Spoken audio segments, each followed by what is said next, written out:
I'd like to call to order the November 7th meeting of the Clearwater City Council. Our invocation this evening will be offered by Pastor Bob Brubaker from Christ Community Presbyterian Church, and our Pledge of Allegiance will be led by Mr. Albritton. Pastor?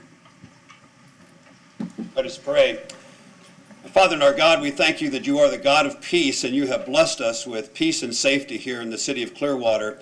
We thank you for these who govern our city, and we pray that as they meet tonight that you would govern them with a sense of peace and unity. We pray for each person that speaks and for our city that we would be in unity and enjoy your peace and prosperity that you have blessed us with here. We give you thanks for this and commit the evening to you in the name of Jesus Christ. Amen. Amen.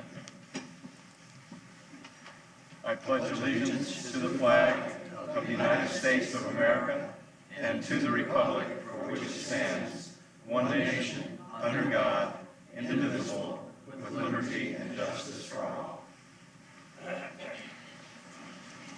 Pastor, thank you very much. It was good to see you Saturday at the Operation Shred in Morningside, and you're being back to riding your bicycle. Thank you, sir.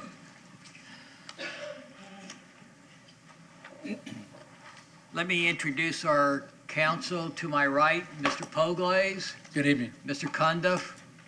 Our city manager, Mr. Horn, is traveling today, so sitting in his position is our assistant city manager, Michael Maxwell. Good evening. And next to him is assistant city manager, Michael Delk. To my left is council member Dave Albritton. Good evening. Mr. Hoyt Hamilton. Good evening. Our city attorney, Pam Aiken. Good evening. And our city clerk, Rosemarie Call. Good evening. Let me please ask you if you have a device that goes off, whether it's a cell phone or something else, that you please put it on silent. And also let me ask that if somebody is speaking, you show that person the same courtesy that you would want them to show you if you were speaking. So that in effect means if you like what they say, don't applaud, and if you don't like what they say, don't boo. So with that, we will continue on with our meeting, and we will first ask our Clearwater Jazz Holiday representatives to please come forward. I know we have Mr. Weinberger, who is the president and CEO, and I'll let him introduce the rest of the team that is here with him. Good evening. He's all dressed up. I know, right? So, I've got some special folks with us tonight. We like to come every year after the festival and address council, mayor and council, about Clearwater Jazz Holiday and the tradition. It was an incredible year this year, an emotional year at 40 years in Clearwater, but an incredible year. I have with me on my right Lee Maidenberg, who's the president of the Clearwater Jazz Holiday Foundation, which is the not-for-profit organization that produces Clearwater Jazz Holiday. Our secretary, Donna Yarbrough, who was at the first Clearwater Jazz Holiday in 1980, who actually helped to organize that event and is our conscience on our board to this day. So I thought it was fitting for Donna to be here with us for this presentation. Our amazing operations manager, Deborah Flournoy, and of course, Gary Hallis, bow tie and all here. No cowboy hat, bow tie tonight. Handles our marketing and operations. Here to thank the city of Clearwater for its incredible support of this tradition, this important tradition. Mayor, this was a fitting year. This was your last year as mayor at Jazz Holiday, and we can't thank you enough for your words and sentiment from the stage at Jazz Holiday this year about the importance of this tradition and the unique way that it showcases our beautiful waterfront to the world, really. The unique way that it unites a community throughout the year, not just at the festival, because it has an enormous economic impact to this area, we know, but the cultural impact that the 4 days supports in the form of education programs and outreach. Each of you has come throughout the year and has been present in the neighborhood family centers that benefit, for instance, from our My Journey with Jazz program, or the elementary schools and the middle schools that benefit from our History of Jazz Education Outreach program and the countless performance opportunities that we provide. You have been there, you are in the trenches, and you see the impact, the cultural impact that this really supports. And it means the world to us. It energizes us. We are excited about the next 40 years. We are already busy planning to do it again in that beautiful space down there. And what we love most is that our audience has become as diverse as our lineup. It is truly one of the remaining festivals that can unite a community of support, people of all backgrounds in the way that we have. And we are so very proud of the partnership with the City of Clearwater. We can't thank each and every one of you enough for believing in this tradition. I want to especially thank Kevin Dunbar, Chris Cook, and the entire Parks and Rec special events team for helping to create the experience that we have. An amazing year with them and the hundreds of volunteers that make this possible. So we have a presentation tonight. We have a framed poster. Is this signed? Signed by the artists at the event this year to present to the city. It displays the amazing artwork by Clayton Schwartz. The sculpture was on the stage. It's a special piece, and this is a symbol of our gratitude for this great partnership. And so we'd like to present this signed poster to council today, and Gary also has some special commemorative of the heart on the sculpture. We created pins that we were going to present to council as well. Now, before y'all do that, stay right there a second. Madam City Attorney, Yes, sir. they have a new artwork sculpture that instead of a poster for the commemorating the 40th anniversary, if they wanted to put that on the stage of the new Coachman Commons area or somewhere in the Coachman Commons area, would we have to vote on that as a council? If you want to allow it? Yes. If the council wants to Yes. allow it? Or if an individual wants to do it? No, if they wanted, if they don't have a place to put it, Yeah, first you're gonna be sure they're willing to give it away. and make it part of the stage or what, I'm putting We on, know- but you don't have any place to put it. You know, I mean, you have a small office, They usually right? auction it off to support all the programs they do. Is that what y'all are gonna do? So each commissioned artwork gets auctioned off at the sponsor and supporter appreciation social every year to support the foundation and the efforts in the Oh. community. However, we decided this year, because of the special nature of this piece, that we're probably not going to be doing that. We're going to hold on to it, and we'll see. But we would love to be able to display it for the citizens of Clearwater. We have an arts committee, and the arts committee decides where, or helps decide where art gets, And Mr. Hubbard is right here, and he's, where it gets displayed. Correct. It's part of our accession and loan policy as well as our gift policy.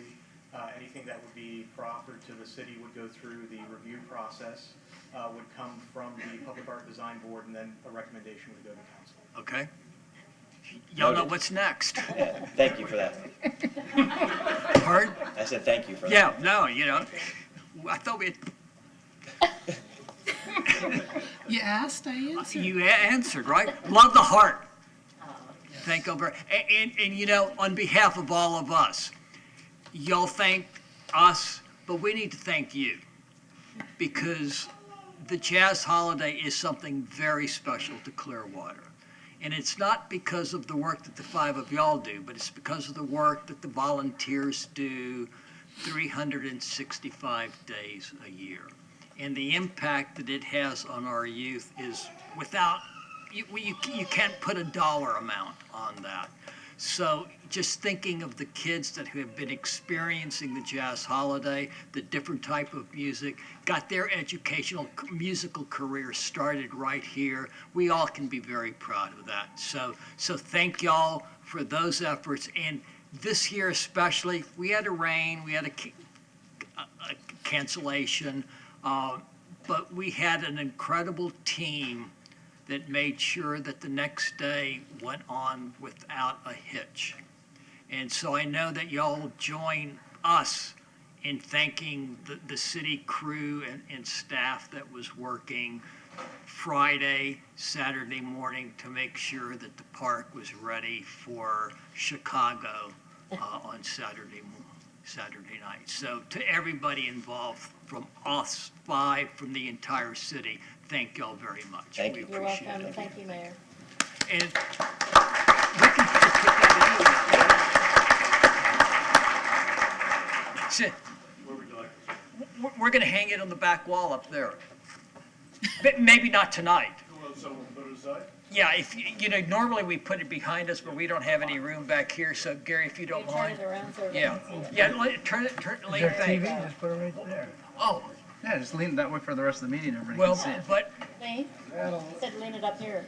Lee, is anybody else coming forward? Well, some people are going to be coming forward. Just be careful when y'all come forward, they ought to not, yeah, He hasn't called me. right. And I have the lock for the last box. Okay. Steve, we start on that. Thank you so much. You're Thanks again, welcome. Lee. Appreciate it. Oh, you Thank do. you, Jay. So much. Watch your step now. Thank you. Wow, that's beautiful. Thank you so Thank you so much for your support. Just wanted to thank you. Thanks for all you do. All right, Mr. Steve. How are you? We'll get Dave's number to you. Okay. Again, Lee, thanks. And they're back, one more time. Yeah. What do you want to do with those on the stage? And I have no idea really how you do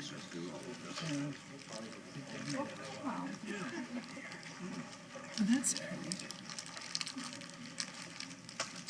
Neo, is Neo here? He's hiding in the back. Come on down. Our station manager from 92.5 Maxima, Neo Fernandez, is going to talk to us about the Hispanic Heritage Concert. Neo. That's quite an introduction. Thank you. Council members, Mr. Mayor, what a pleasure once again to be in your presence. This year marked the 14th year for Hispanic Heritage Festival here at Clearwater. And like many other cultures for Hispanics, it's all about the 3 F's: family, food, and fun. And we are so grateful that the city of Clearwater has opened their doors, their love, and has embraced Hispanics in this capacity to be able to celebrate this amazing Hispanic heritage celebration here in this city. I mean, there are many options, as you know. There's Tampa, there's St. Pete, but Clearwater's the one doing it, and we are forever grateful for that. We could not be a part of this if it wasn't for a tremendous Parks and Recreation department. People like Chris Cook, Kevin Dunbar are instrumental in finding solutions. Today, more than ever, we are faced with financial challenges and logistical challenges, and they just seem to have a magic wand and solve it all. And without them, we would be lost in the woods. But moreover, Mr. Mayor, I know that this is your last. Oh, jeez. This is your last Hispanic Heritage Festival. We sincerely hope that you'll be with us regardless of whether you're in office or not next year to celebrate alongside us. But we wanted to extend a very special thank you to you because you have been so involved and so caring for the time that you've been here about this event and about Hispanics in general. And we are forever more grateful. So I'm sure I speak for every Hispanic when I say thank you. Thank you. Mr. Fernandez is very kind. It's that you don't often hear somebody speak Spanish with a Southern Greek accent. That's very Neo, true. please. Thank you. very much. Thank you, sir. Neo, it's good to see you again. Thanks for your kind words. Thanks for yeah.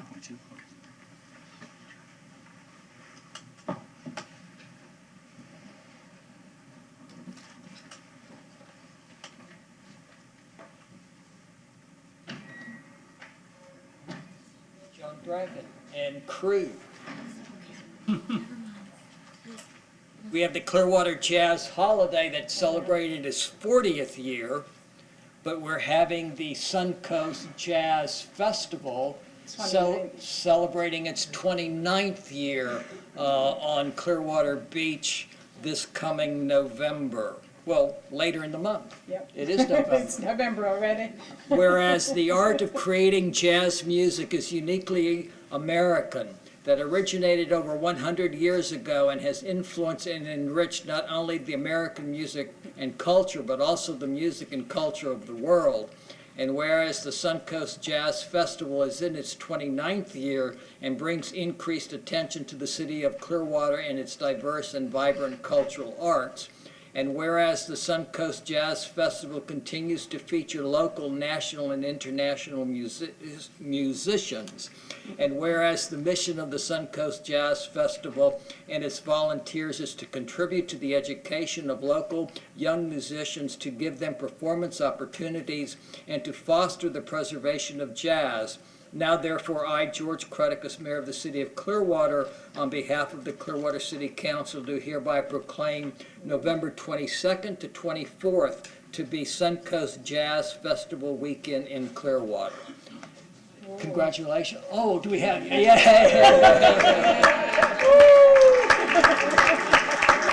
Oh, wow, those are neat.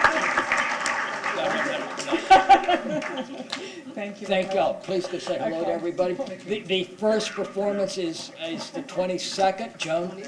The 22nd at the Sheraton Sand Key, The 22nd at the Sheraton Sand Key, and all weekend through throughout. Sunday, all weekend long. Right. And I'd like to echo what everybody else has said in gratitude to this guy. Oh, wait. You know, I was wondering if we were going to, my 3-year-old grandson is going to go bananas. Thank you so much. I appreciate it. Thank you so much. Not to be given to anyone under 3 years. Thank you. Thank you for being involved. It's good. Good stuff.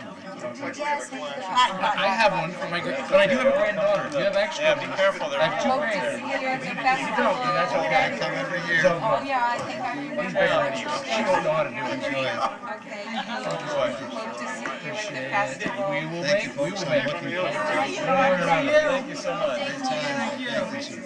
Did everybody get one? Wonderful, we have 2 jazz. Thank you. Hit the black button again. If everybody, if the mayor didn't get one, I'll give it to you. Thanks. Thank you so much for your support. It's so good to see you. Thank you. I'll be there. Thank you. Hope to Thanks a see lot. you. See you at the festival. Thank you.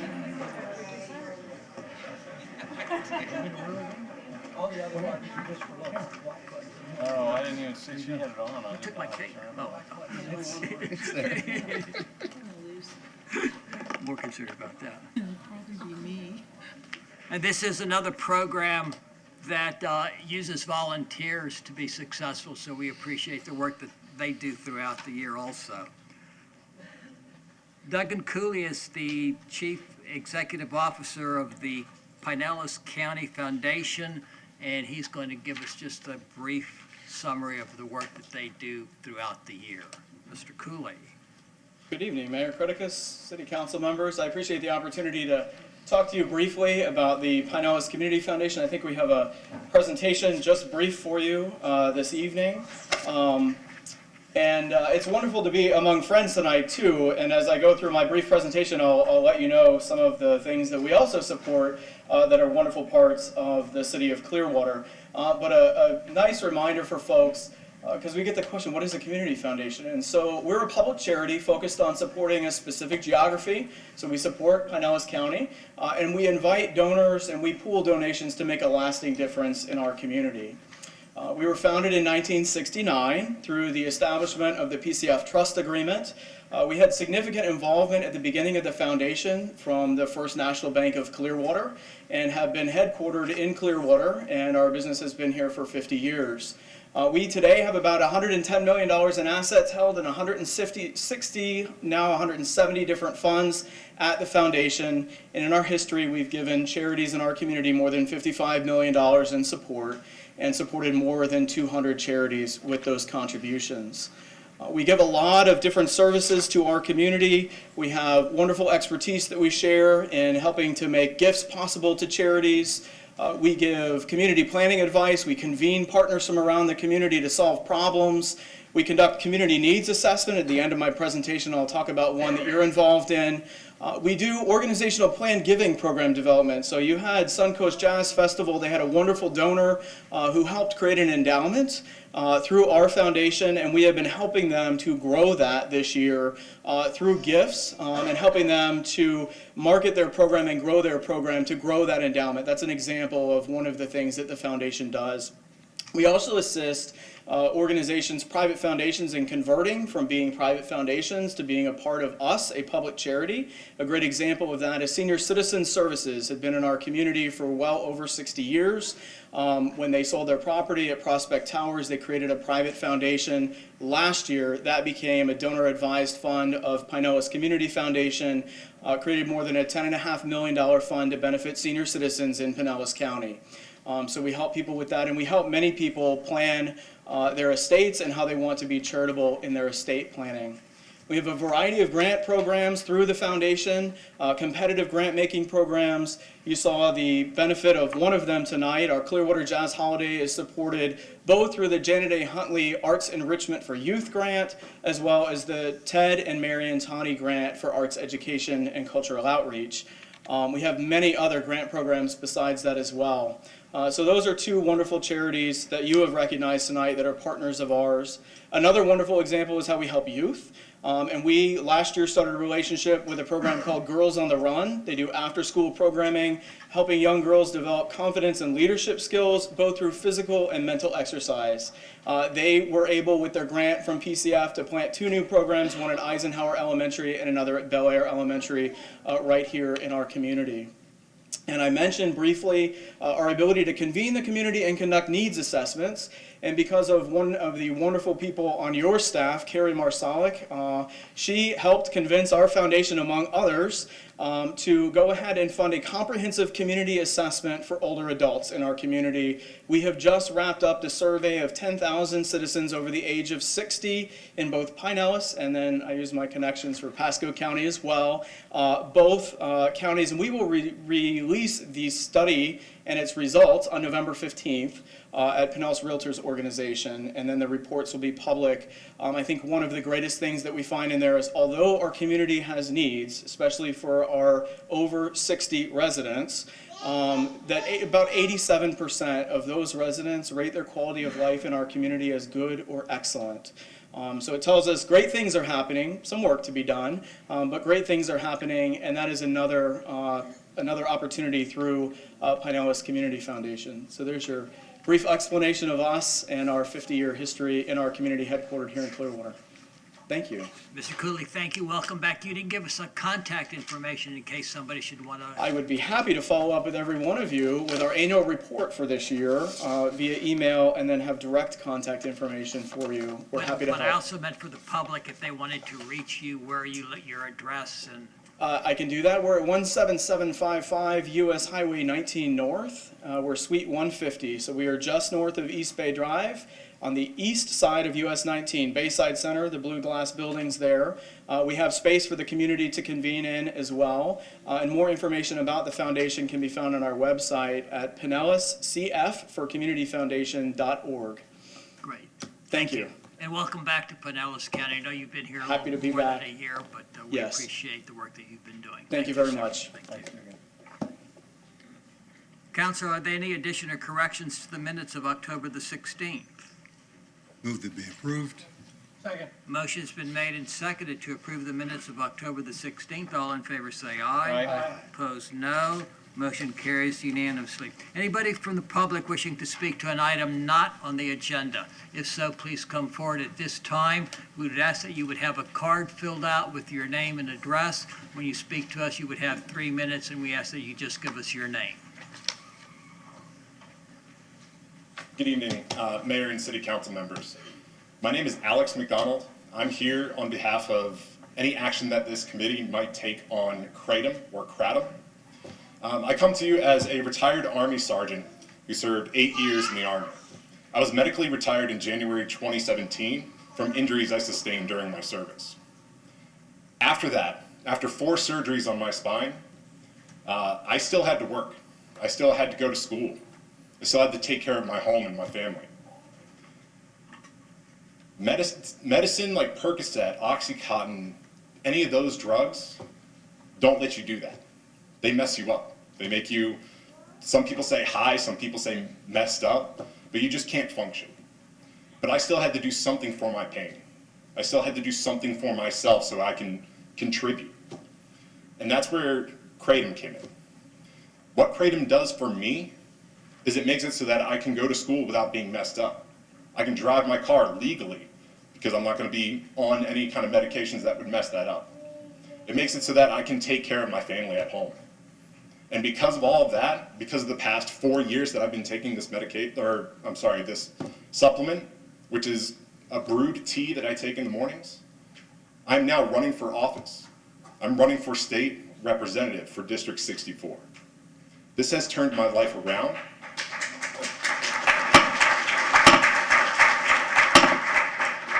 At the start of the meeting, I had asked that you not display either support or opposition to what the speaker was said. I would appreciate if y'all would continue to show that respect to the speaker.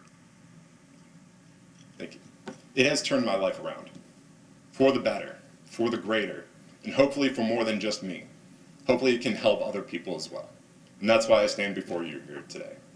So thank you very much for your time. Anybody else from the public wishing to speak to an item not on the agenda? Hi, City Council members. My name is Gary Wilder. I'd like to thank you for your service, first of all. I own a business here in Clearwater, Lizard Juice. We have 10 locations here in the state of Florida. Similar to what his story is. We help hundreds of people daily with this.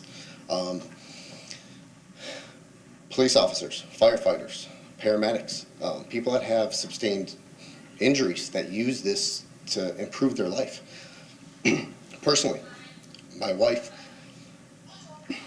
was a 4-time cancer survivor that uses this to help her deal with the pain on a daily basis. This is an amazing gift that we have. Not to mention the number of people that we employ. Here in Pinellas County, I employ over 55 people. So there's economic benefits to what we have over here, including what it gives us for gifts. A couple years ago, we spoke in front of Seminole City Council members over there. Now one of their members comes visits us twice a day who had failed back surgeries that now uses our product twice a day that sits on the board for Seminole. This is an amazing product. I think the research shows it. Once you see what you guys have had, I know you guys have been educated what this is.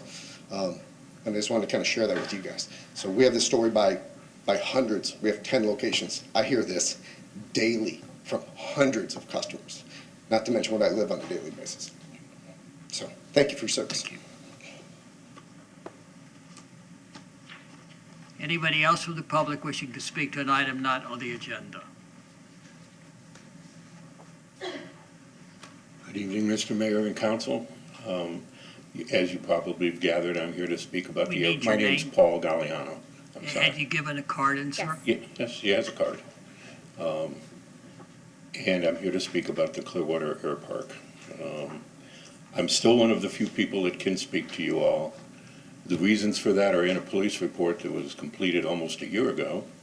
And in that report, the detectives made it very clear why tenants at the air park are not coming forward and speaking to you all about problems at the air park.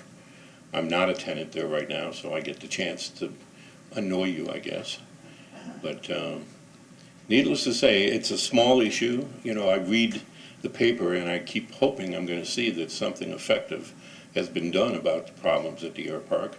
It's not a big issue like downtown Clearwater or any of the major things that you all face. And I did notice that on the agenda of a planning meeting that some issues at the air park were being discussed. But the root problems are pretty much still there. It's been almost a year since they were made public in that police report. And I don't know, I still wait to hear that there's going to be something done. I'm here before you all because I went through the city. Pam Aiken helped me identify who I needed to speak to in the city, and eventually I reached you all, and there doesn't seem to be anything effective being done yet. So I'm not going to take up my whole 3 minutes. I'd just like to hope that you all do take this small issue, but a serious one, to the people who are affected by it. So Thank you very much. Anybody else from the public wishing to speak to an item not on the agenda?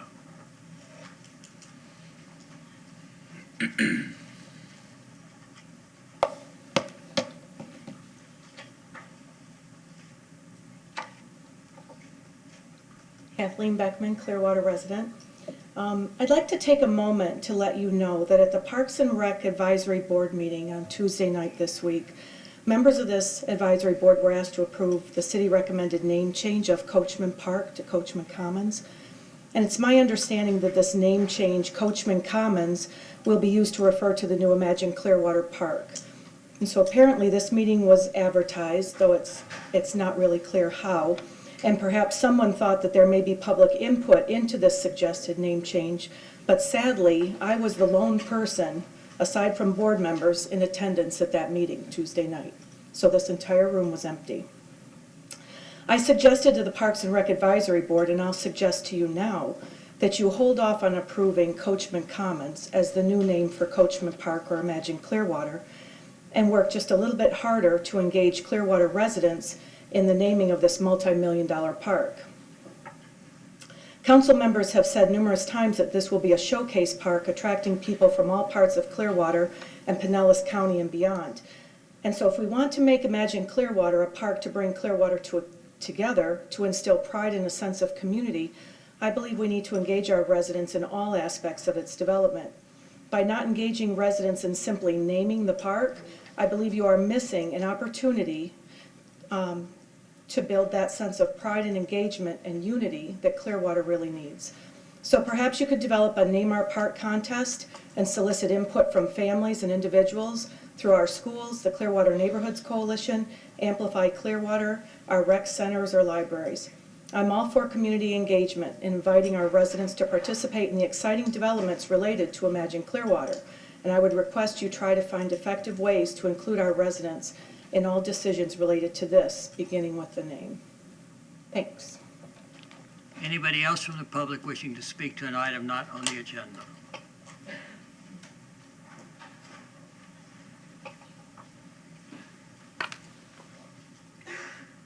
Hello.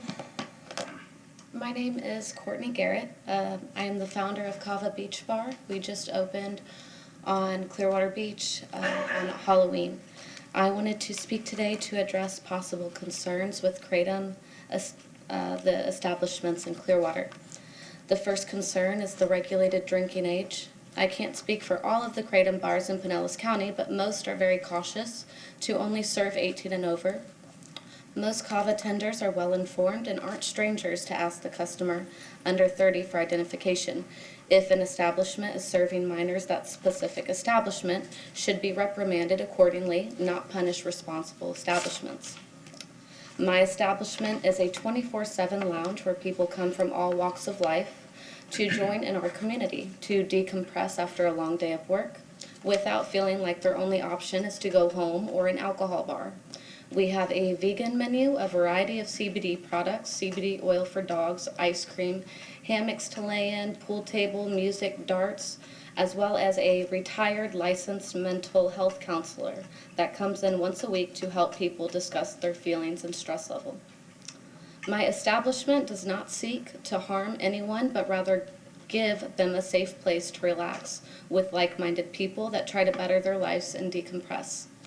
My last point is in regards to finances. Kratom makes up approximately 60% of the income for these businesses. I know of 7 Kratom bars in Clearwater, over 30 in Pinellas County and growing. You ban Kratom in Clearwater, the customer base is going to bring their money and attention to St. Pete and Largo, as well as all these businesses going belly up in Clearwater. This plant is cousin to the coffee plant. There is 4 strains: the mind, body, energy, and relaxation. This is no different than getting a cup of coffee in the morning.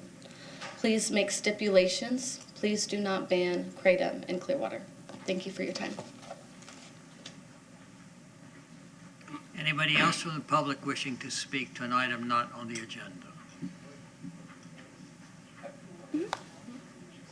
Hi, I'm Arnie Bellini, recent new member of the Clearwater community. Have lived in the Tampa Bay area for over 40 years. I'm a local high-tech entrepreneur, have employed over 1,200 people in the area, and I can just say that regarding Kratom, it has helped so many employees, so many of my family members to overcome heroin addictions.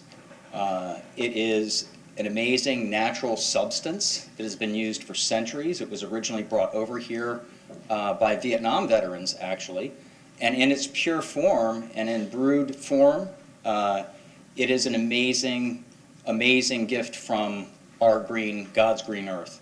So I would just encourage you to really learn about it. My wife and I have put together a donor-advised fund. We are working to help with the research on Kratom, and this is something that needs to be dealt with at a state level, and it needs to be first understood before adjudicated upon and before it is banned. I want to also say that I am so happy to have just purchased land over here, and that every time that I drive over here from Tampa, there's this huge smile that comes over my face. My wife and I have lived in this area. My wife grew up in Clearwater. We always have fond memories of going to the Palm Pavilion, and it was at times where my wife could only afford just the corn dog and the Coke, not the hamburger.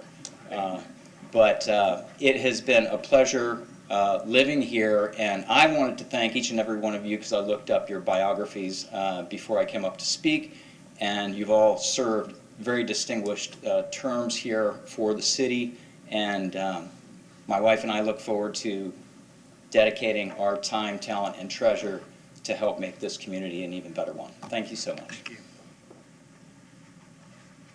Anybody else from the public wishing to speak?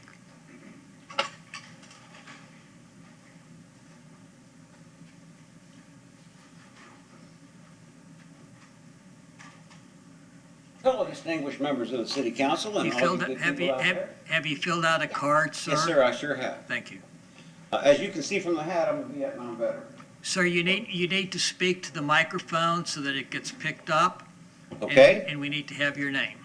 Pastor Lawrence Nelson McAlexander, a.k.a. Pastor Mac for short. And what I was going to say is that my hat tells you I'm a Vietnam veteran. What it doesn't tell you is I've been a pastor for 41 years.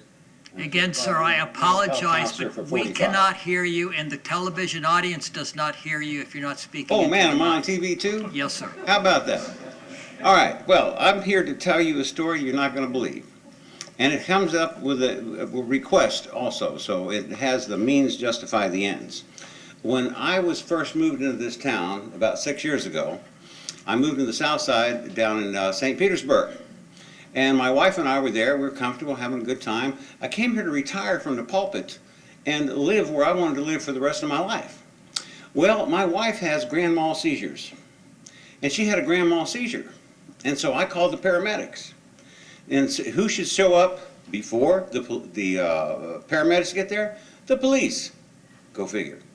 So anyway, the police officer tells me to go stand outside. I'm wondering, what for? I'm holding my wife down on the living room floor with a ginger from upstairs, a friend of ours. I said, stand outside the door. I want you to make sure nothing, that you're my witness and nothing wrong is going on in here. Well, the police officer comes out after 5 minutes and puts me in handcuffs for allegedly domestic violence, just because I'm holding my wife down. He puts on the arrest report that I abused my wife after a night of smoking crack cocaine and drinking alcohol, which is a total lie. And what is all this happening for? Well, I look in the bottom right-hand corner of the arrest record, and it says he gets paid $75 for arresting me. That's his motivation. So that's my first point. This is totally wrong. For you to put a bounty out to arrest someone, there's bad apples in every barrel. And you got a bad apple like that. I actually had a police officer arrest me one time. He says, one more arrest and I can get that 55-inch TV I've been looking for, flat screen TV I've been looking for. So anyway, sometimes the Lord teaches it through suffering. And that's what got me to doing what I am today.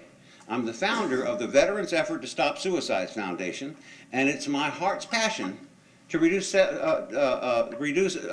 suicides in this country by half within 6 years, and to reduce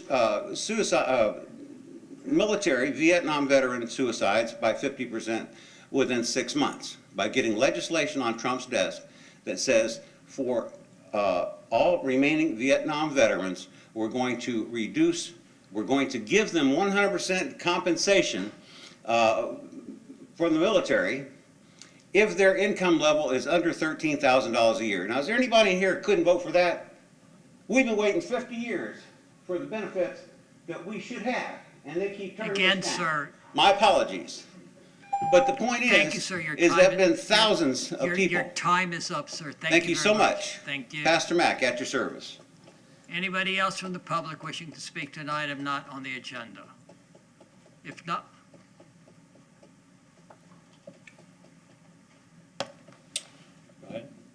Good evening, everyone. My name is Eric Elin. I live on Drew Street in Clearwater. Thank you to the mayor, to the city council, and the rest of the city members for allowing me to speak tonight. I'd also like to thank the director of solid waste, Mr. Earl Gloucester, Mr. Johnson, and Ms. Sheridan Boyle, the sustainability coordinator of Clearwater, for speaking with me and for the help directing me in my capstone project. I am a student at St. Petersburg College in the Public Policy and Administration Baccalaureate program and will be graduating in about a month. I am just finishing up my final capstone project in Professor Cronschnabel's class, and this is my second time briefly presenting to the council. The project is to help solve the issue of improper recycling by citizens or businesses and turn it into proper recycling techniques within the city of Clearwater, Florida. My 8 improper recycling violations idea was to create a pamphlet, a mailer, or use it through social media to help the public know the no-nos of recycling. Throughout the process of researching, I hope to suggest other ways of implementing other possible techniques that the city could use to improve their waste management and recycling processes. I wanted to pursue this issue more after constantly seeing garbage, yard waste, cruddy and dirty cans, and other improper items being thrown into the blue recycling bins at my apartment complex. I also constantly see recyclables thrown into the trash instead of the blue recycling bins. Some may see it as weird, but I do just about daily check the bins for items that shouldn't be thrown into the bins and sort them to their proper place. It's more than just a pet peeve of mine, and I do find it important to recycle, especially recycling properly.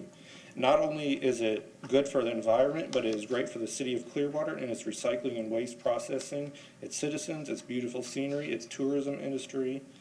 Recycling is a simple step we can all participate in, and it only takes a few minutes of your day to recycle. The mission of this capstone project will be to create a more respectful, caring, ethical, and efficient society for all. Small steps towards a goal of 100% recyclable future would be ideal for the survival of the planet. Humans cannot continue wasting everything we use or using an item just once and tossing it into a garbage container. About 30% of materials sent to Florida recycling facilities are not recyclable at curbside. The contaminants can clog machines and shut down operations of a processing facility and ruin full loads of good recyclables. By eliminating the 30% of contaminated materials in curbside recycling bins, the state could save over $100 million in recycling costs per year. Throughout the research for this capstone project, I have come to realize that recycling in Florida and the rest of the country is still very lackluster, and we have a lot of work to do. I could list infinite recommendations to increase better recycling, and collaboration is one of the main issues that we need to go after. As the saying from the 1970s goes, reduce, reuse, recycle. thank you, sir. Thank you. Anybody else from the public wishing to speak to an item not on the agenda? If not, I will close public comment. I know that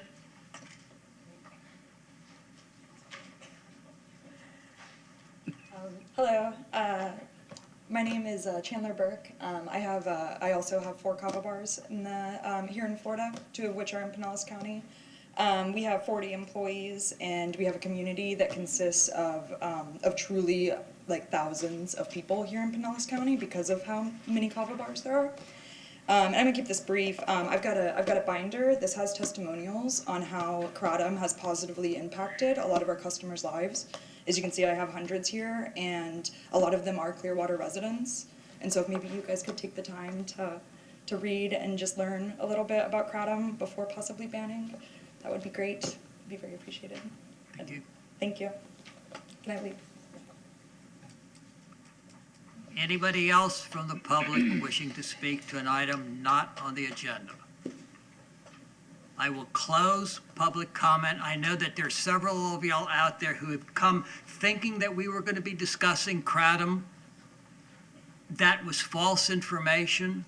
I don't know how it got out there. We apologize, but we appreciate your being here. If you wanted to speak but did not, if you want to stand and the clerk will make a note of how many were here, that would be fine. Otherwise, we will continue on with our business. Thank you very much. Wow. These are all in favor In or favor. good use of kratom? In favor of kratom, okay? There are any negatives here? Jay, don't Okay. start. Okay, thank you very much for being here. Thank you for cooperating. Appreciate that. How did they get the information? Somebody put out that it was on the agenda. No, see, the internet, Jay. Wow. We've gotten we've got over 100 letters because somebody put out false information. The consent agenda is items 7.1 through 7.14. Anybody from the public or council wishing to pull an item off the consent agenda? Yeah, I know.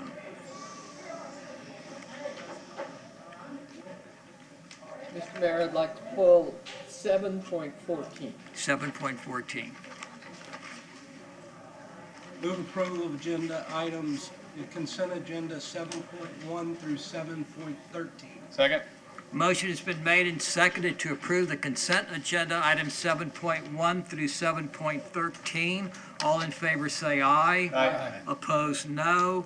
Motion carries unanimously. Mr. Maxwell, agenda item 7.14. Approve a legal Oh, I'm services. sorry, Miss Aiken, I guess that's you.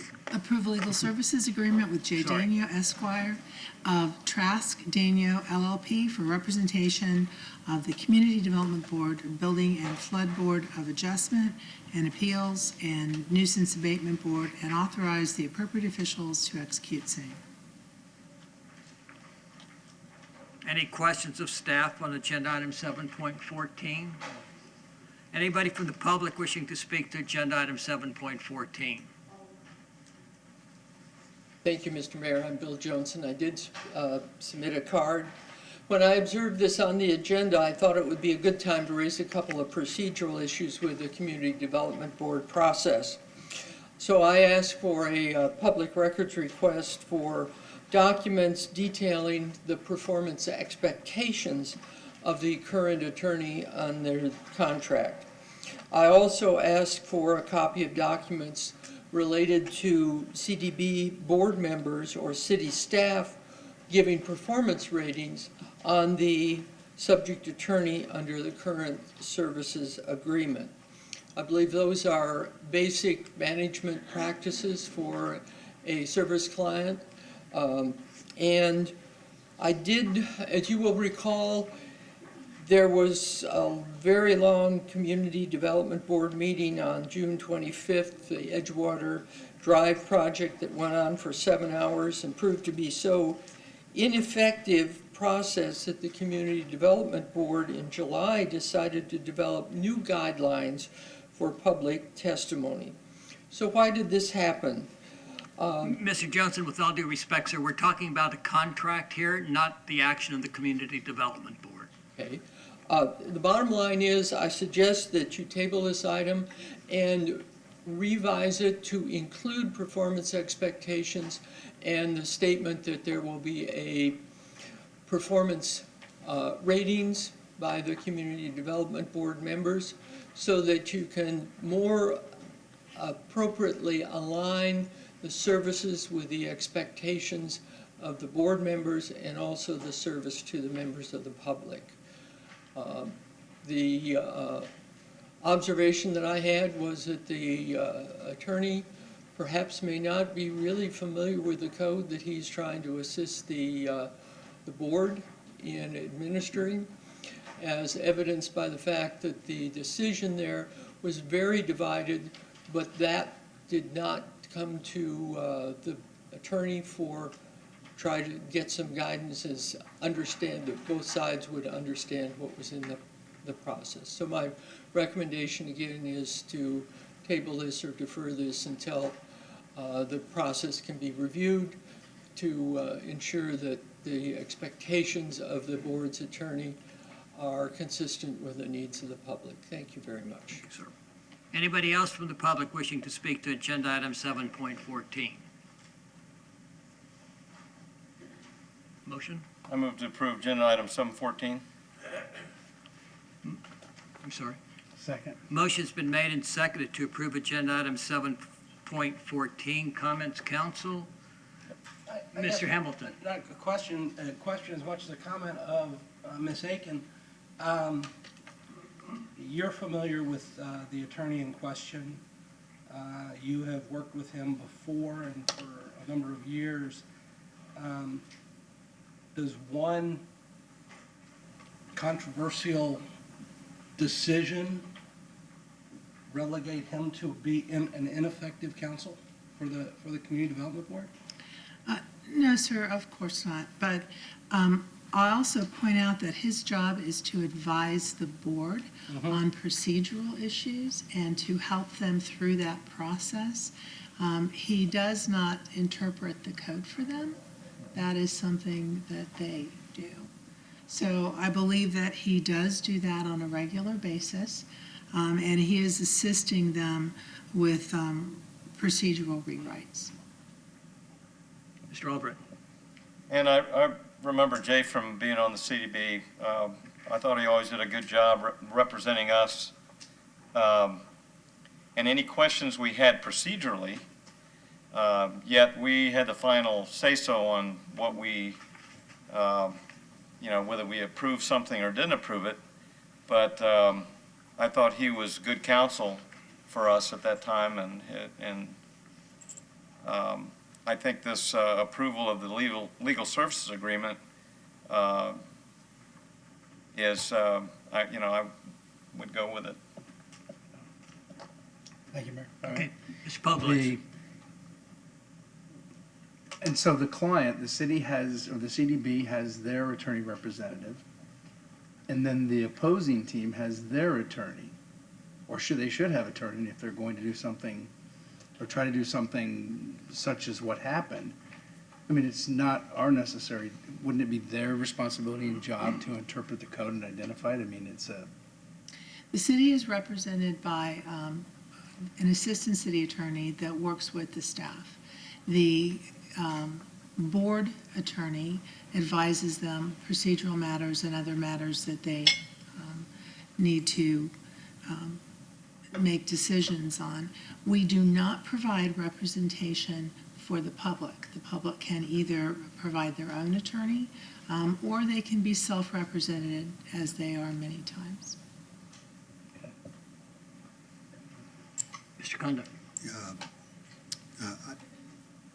I did not hear a recording of the meeting yet, but I do think that, and I wouldn't hold up the vote on this matter, but I would recommend to the Community Development Board that they do include language in their bylaws, organizational plan to be able, from a managerial point of view, to find out how well, what performance guidelines they ought to be looking at for their attorney and anyone else who works for them.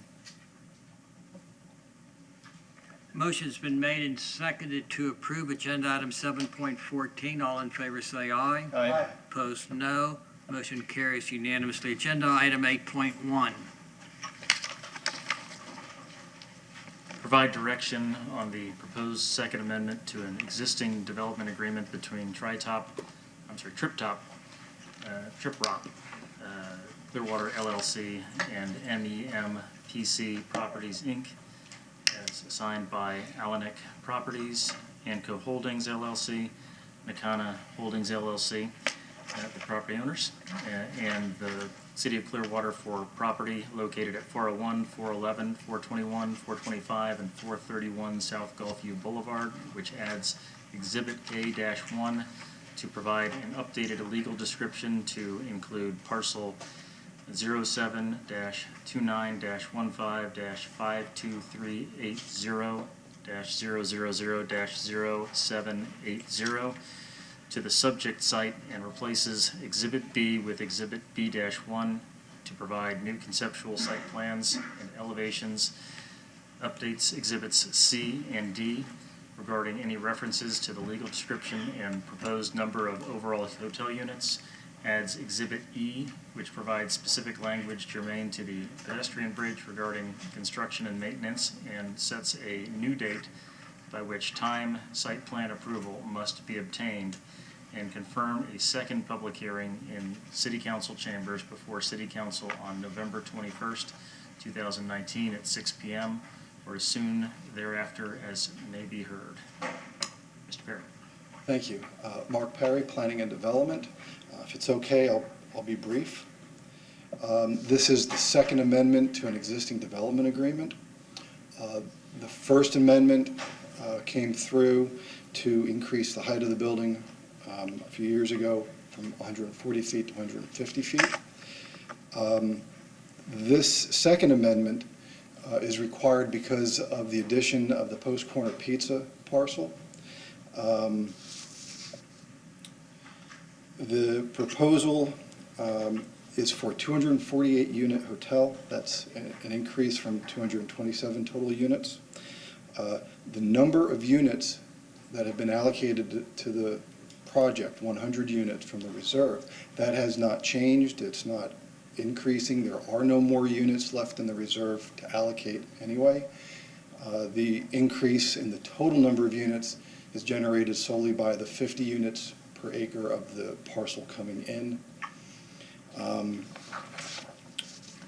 So what you'll see in the development agreement are reflections of that, the increase from 227 units to 248, an increase in the required number of parking, of course, parking spaces. The overall density actually gets reduced from 114 units to the acre to 103 units to the acre. You'll see a provision for a pedestrian bridge which will span between the subject site and the Opal Sand site to the west. And there will also be a requirement to update and amend the flexible development approval for that project as well, since the pedestrian bridge affects that project.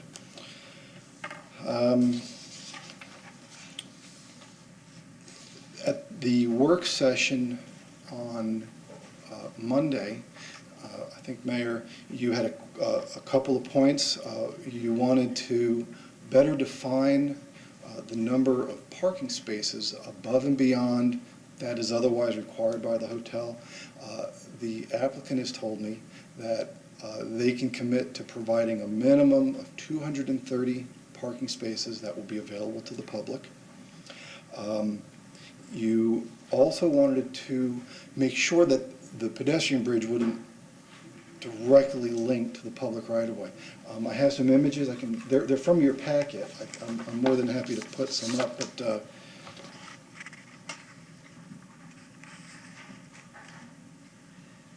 the only way to access the public right-of-way from the pedestrian bridge is to actually go through each respective building. For the subject site, which is kind of what this image is showing, you'd go into their building. There are elevators that you would then take down, and then you can get out of the building onto the right-of-way. For the Opal Sands across the way, you'd go through their building, and again, if you wanted to get out to the public right-of-way, you'd have to go through their building. For the next council meeting, you'll see those changes reflected in your packet in the development agreement. I've also just been informed since Monday that the applicant is closed on the Post Corner Pizza site. So one minor change that you'll see is I'm going to update the memo and other documents to show the change of ownership. So instead of having two owners listed, you'll just see the one owner. So one recital, one of the whereases will change to reflect that ownership, and another recital clause will actually be removed altogether. So if you notice those changes, that's the reason for it. If there are any questions, I'd like to try to answer them. Any questions, council? Okay. So just again, just to clarify, there are no plans to go from the pedestrian bridge to the sidewalk? There's no plans, and really there's no way to do it. That's what I want to hear. Okay. We're just giving direction here, so we're basically, okay. Direction, but you're also going to approve the hearing. You're setting the hearing. Okay. Does the applicant want to speak? Yes, Mayor, council members, Katie Cole with the law firm of Hill Ward Henderson, representing Triprop Clearwater, the owner of the property, and recently acquired the Post Corner property as well. Mark Walsh, the owner of Ocean Properties that operates and owns Opal Sands, Sand Pearl, and this property is here. And Mark, do you want to say a few words or no? But we're really excited about this opportunity, and especially the bridge to connect the Opal Sands and this proposed hotel. It opens the door for a lot of opportunities on the beach with respect to the group sales business and the conventions that could be potentially hosted on South Clearwater Beach. And so we appreciate your consideration of that. We did watch Monday's work session, and the mayor and I have talked before about the publicly accessible spaces. The only reason we didn't want to commit to all of the spaces is because the engineering for the parking garage has not yet been finalized, and so if there were any fluctuation based on the engineering, we did not want to overcommit, but we are comfortable committing to the 230. So we're happy to answer any questions or respond to any other comments that the public may have. Very good. Thank you all. Appreciate it. Anybody from the public wishing to speak to agenda item 8.1? Good evening, Bill Johnson. I did submit a card on this one again. I think there's a possible unique opportunity with this project, and that is the looking at the sidewalks on the backside of Coronado, which we have said for a long time we wish they were a little wider with the palm trees and the lights, and they're all in there. Beach by Design actually highly recommends a 10-foot pedestrian path as the key to establishing pedestrian-friendly place in a non-residential environment. We don't have that in very many places, and I think this would be something to try to do. This property will be adding 121 rooms, and so there'll be more people on those sidewalks, and I think a wider sidewalk would actually be beneficial to a project. I understand that there's legal issues and liability and the property lines and all of that stuff, but if there's a possible way to do it, this would be the perfect location to start working on that, a do-over on Coronado. Thank you, Mr. Mayor, and I've passed on the comment to their representative as well. Anybody else from the public wishing to speak to agenda item 8.1?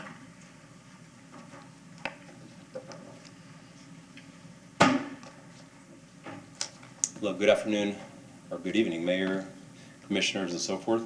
My name is Michael Frangides. I'm here with my business partner, my sister Mia Busikas tonight. We are the neighbors of Post Corner Pizza at 437 South Guffey Boulevard.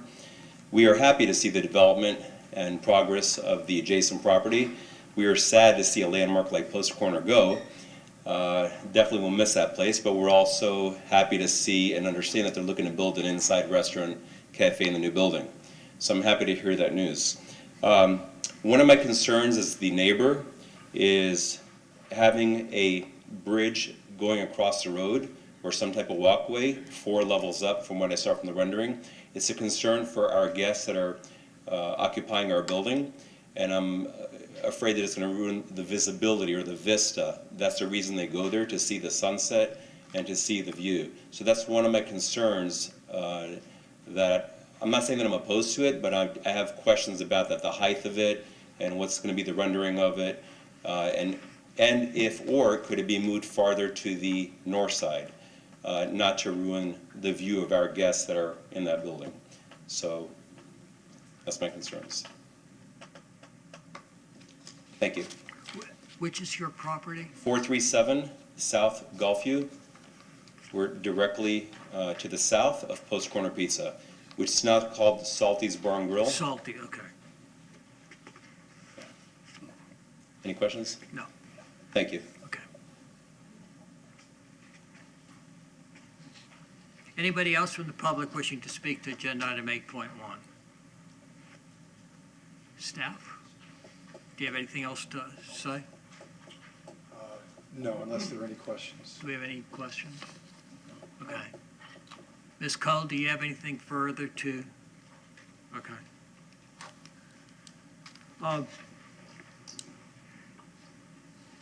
Any comment, well, a motion to approve and set the hearing? It's your turn. Motion, oh, I don't know, who's got? Motion to approve and set the hearing. For November 21st at 6 o'clock. November 21st at 6 o'clock. A second.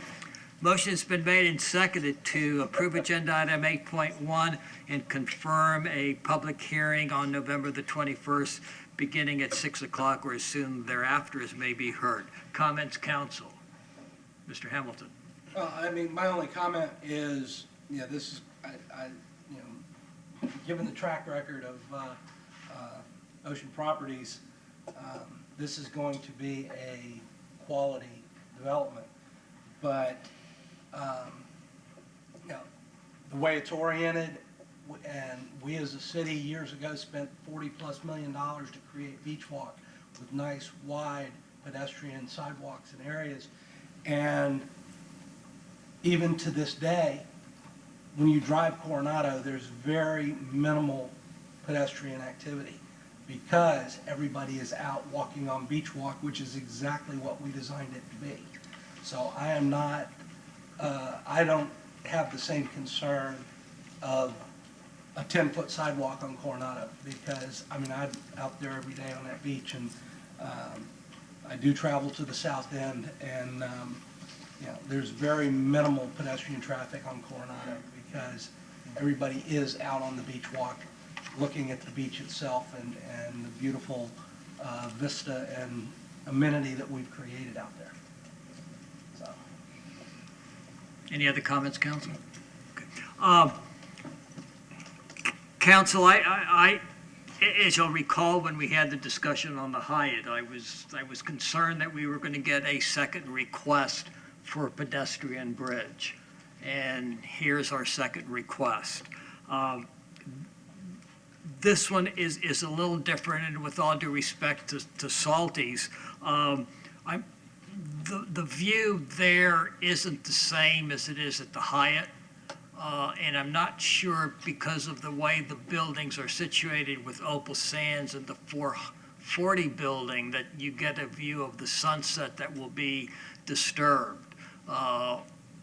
Also, you're not guaranteed a view, and so we can't use that as a judgment to deny or approve a request. I think that this one, when you drive when you drive Gulfview, it is set back far enough that it's not really going to be a detriment to Beach Walk and the experience. So I think that staff has been given proper guidance to go forward with this. Regarding the sidewalk question, where's Chuck?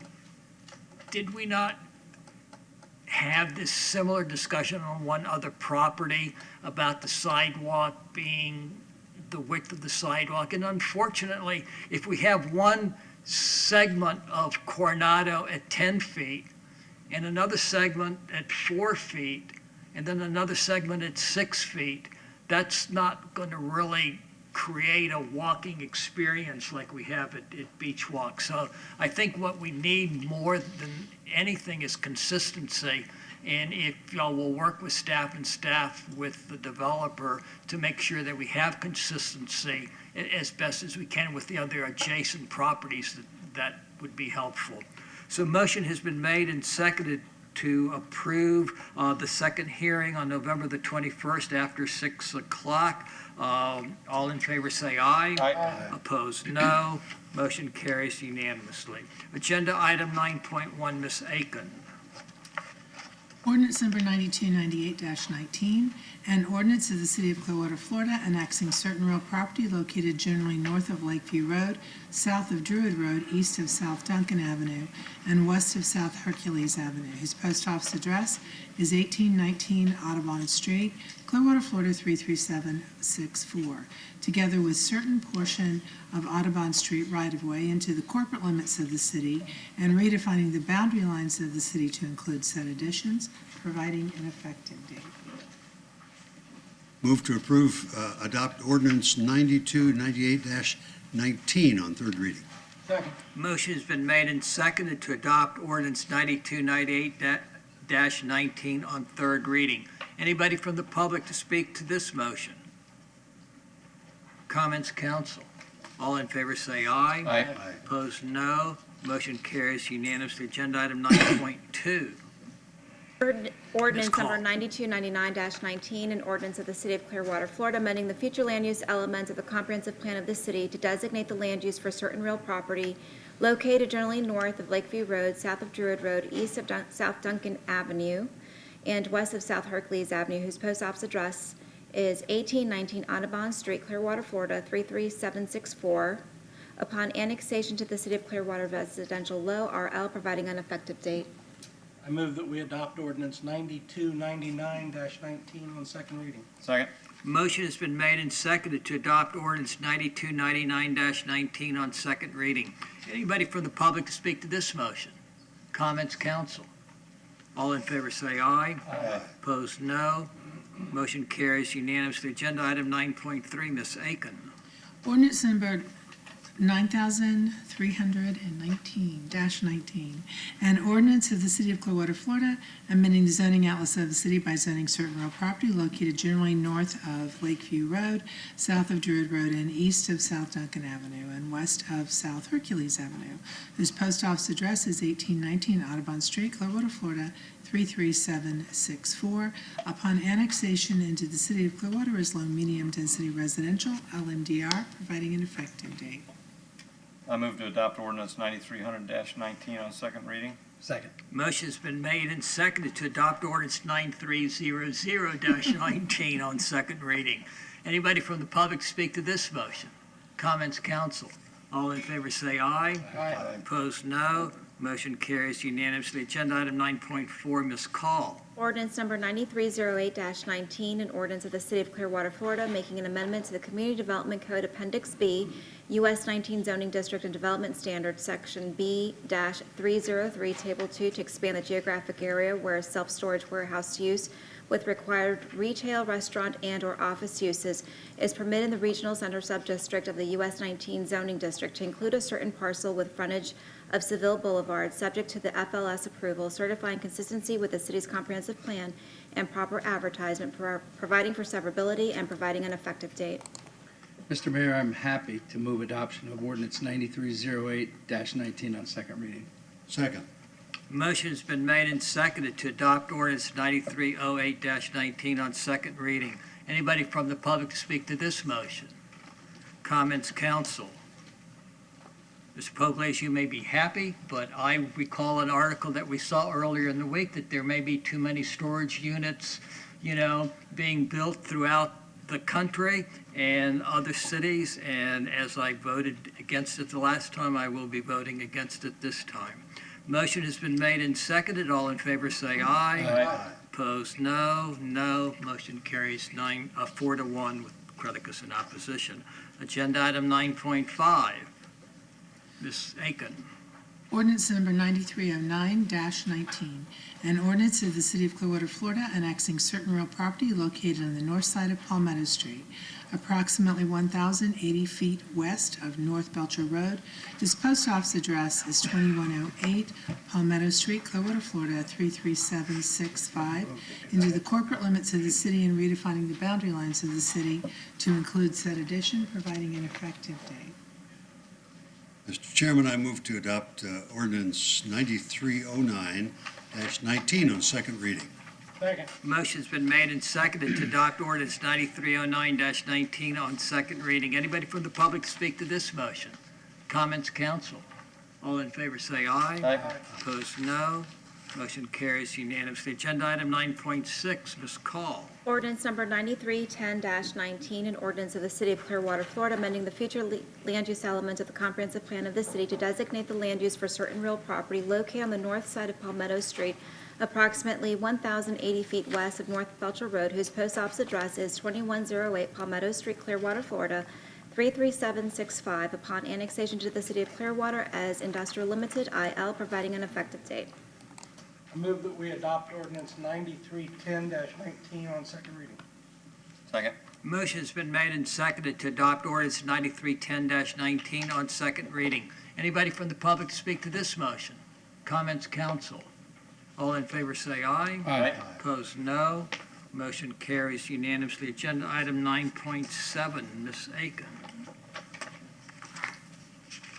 I do not have 9311.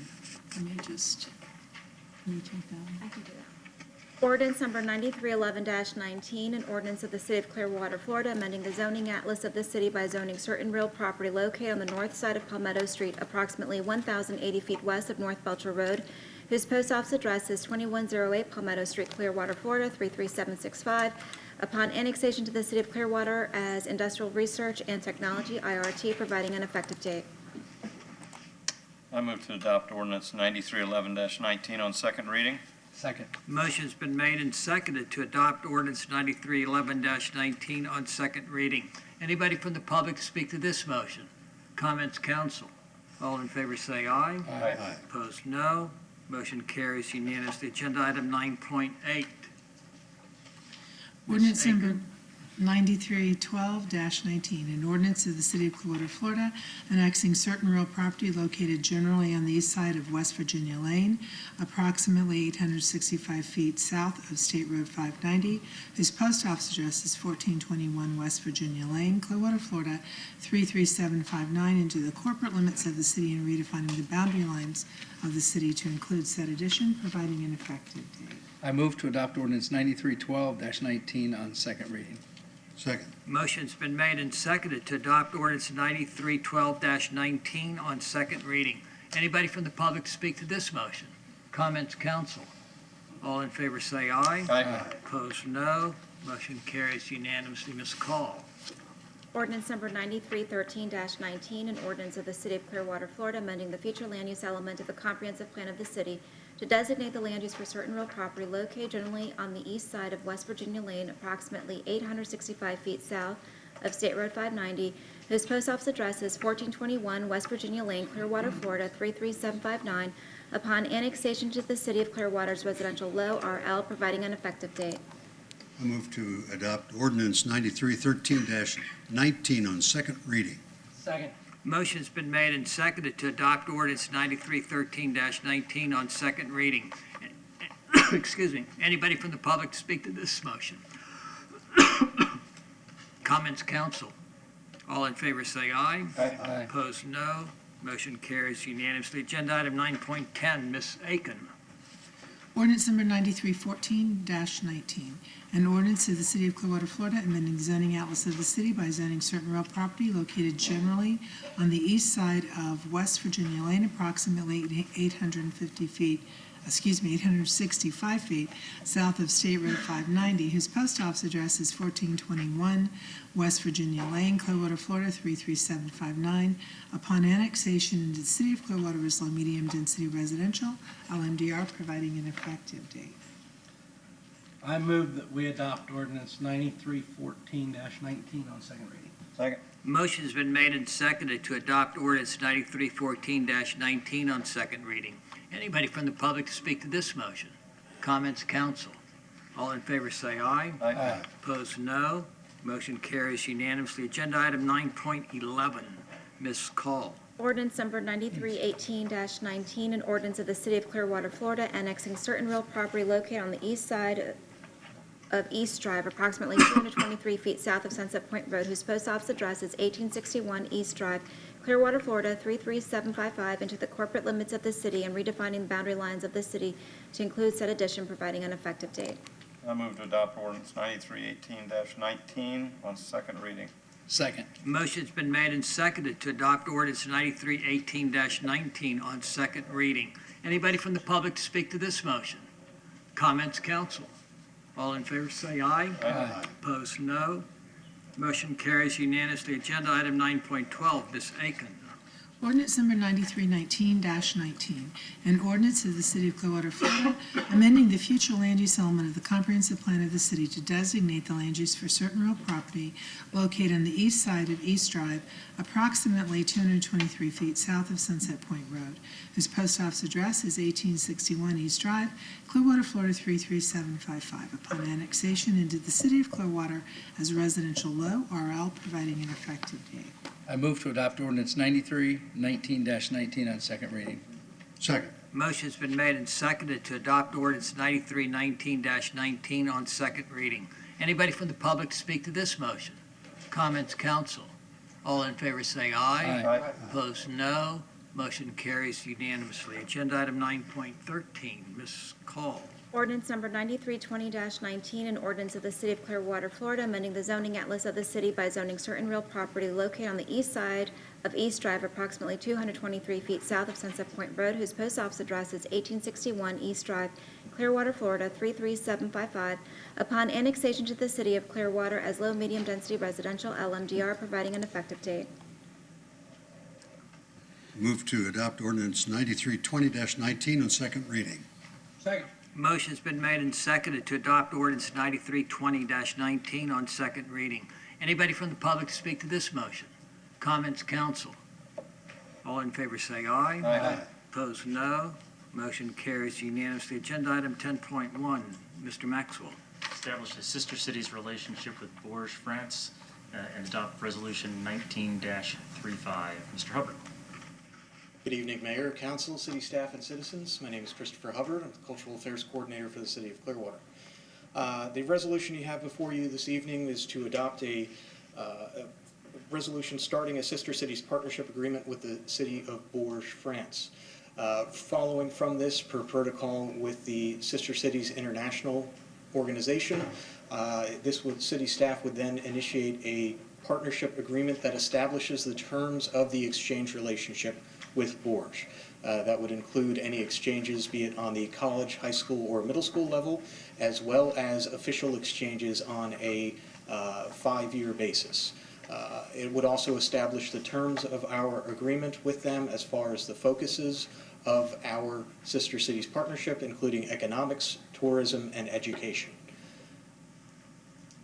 Following this, I can entertain any questions that you may have. Any questions of staff on agenda item 10.1? Well, Mr. Hamilton? I think, kind of give the background of why Bourges, France approached us about Absolutely, sir.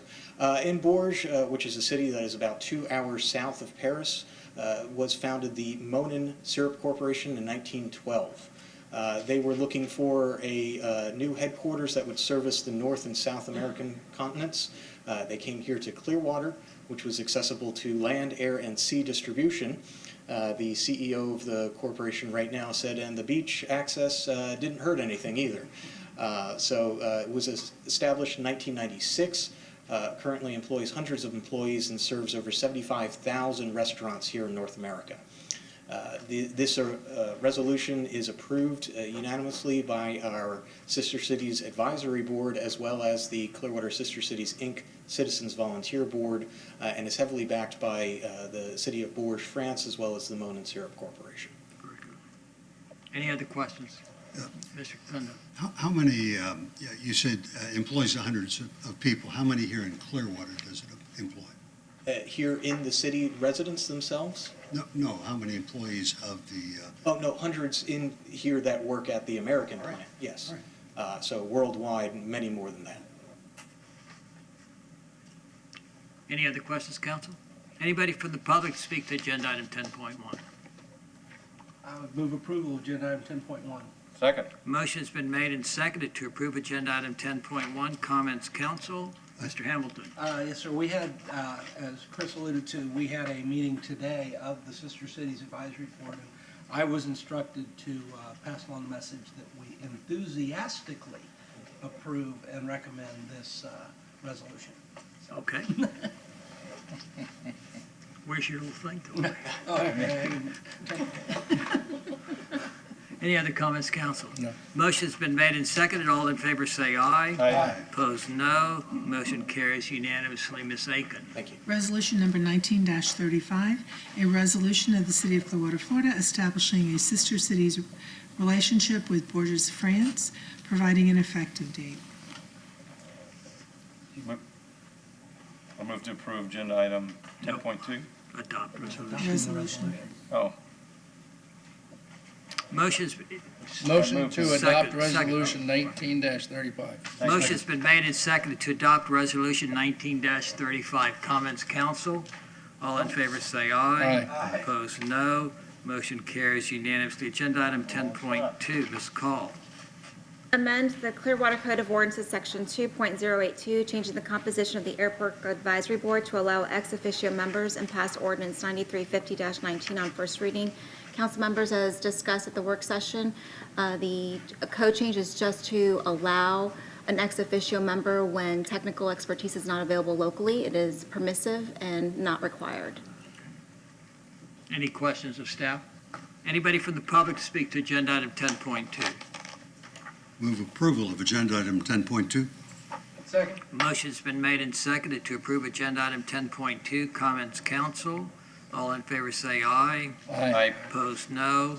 Motion carries unanimously. Ms. Aiken. Ordinance number 9350-19, an ordinance of the City of Clearwater, Florida, amending Section 2.082 Clearwater Code of Ordinances, changing the composition of the Air Park Advisory Board to allow ex officio members, providing an effective date. I'll move to pass ordinance 9350-19 on first reading. Second. Motion's been made and seconded to pass ordinance 9350-19 on first reading. Comments, council?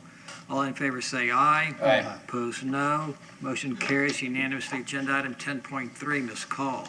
Approve the 2020 state legislative agenda. Council members, in your agenda pack, I provided the agenda as recommended for changes at the work session. I added 2 bullets. The first one, or rather the second to the last, is increased funding for mental health services. The last bullet is grants municipalities authority to regulate the length of time vessels may moor in local waterways.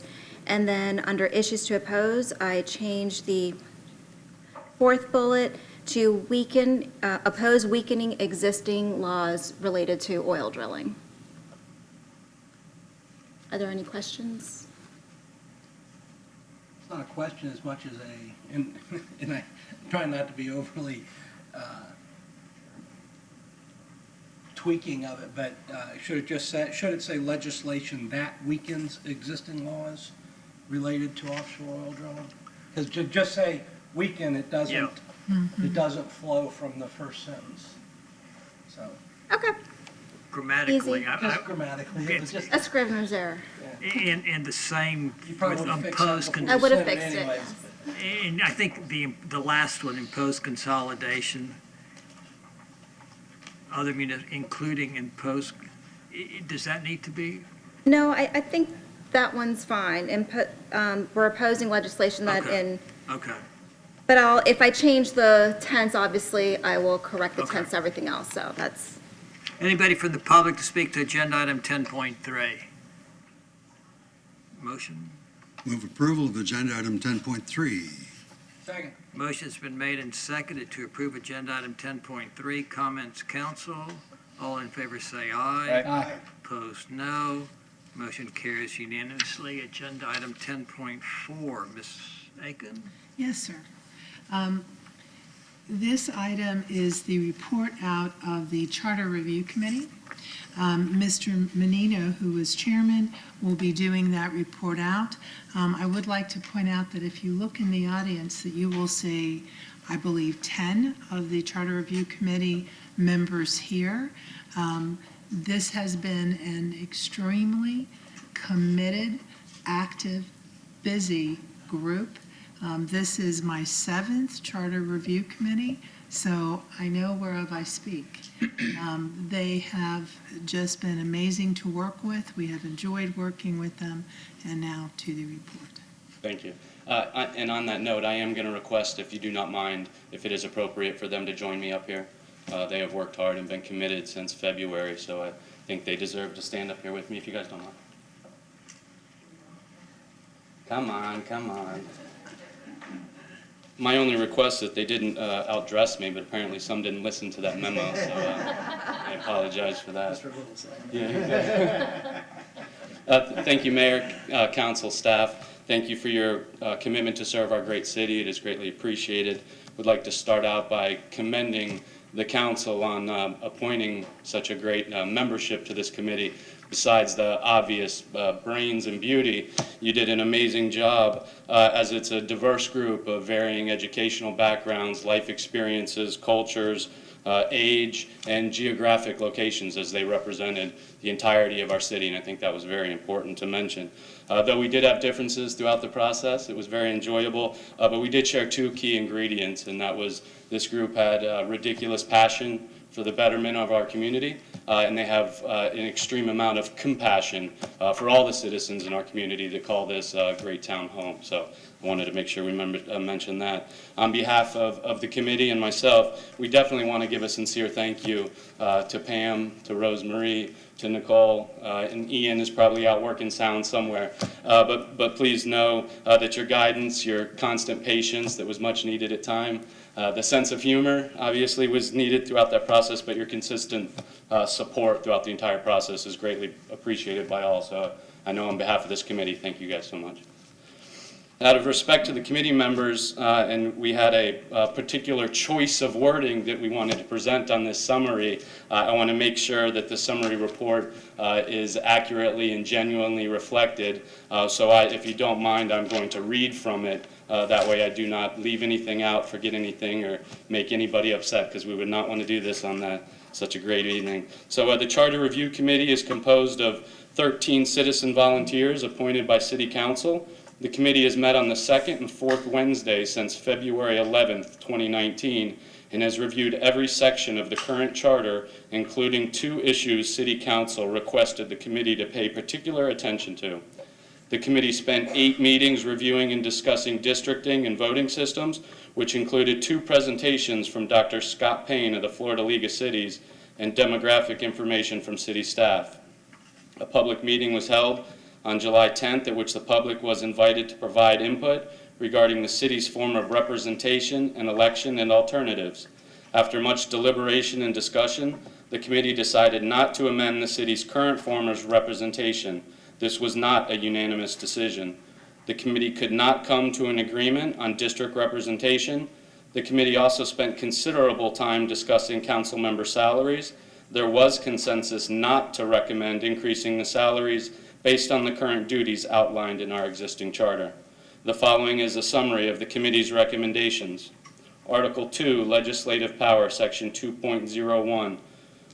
Increase the number of council members to 7, including the mayor and all elected at large. Include language requiring council to establish annual measurable goals and priorities for the city manager. Include language requiring each council to evaluate the city manager based on specific criteria designated by council. Include language that increases the amount of property from a ½ acre currently to 5 acres that can be donated or sold for less than fair market value for workforce or affordable housing, and uneconomic remainders of land to be sold to an abutting property owner without a bid requirement. Remove language pertaining to negotiating a lease with the Clearwater Marine Aquarium as it is no longer pertinent. Include language to research and report the environmental impacts of all decisions with the goal of reducing our energy consumption, waste generation, our dependence on fossil fuels, and production of greenhouse gases.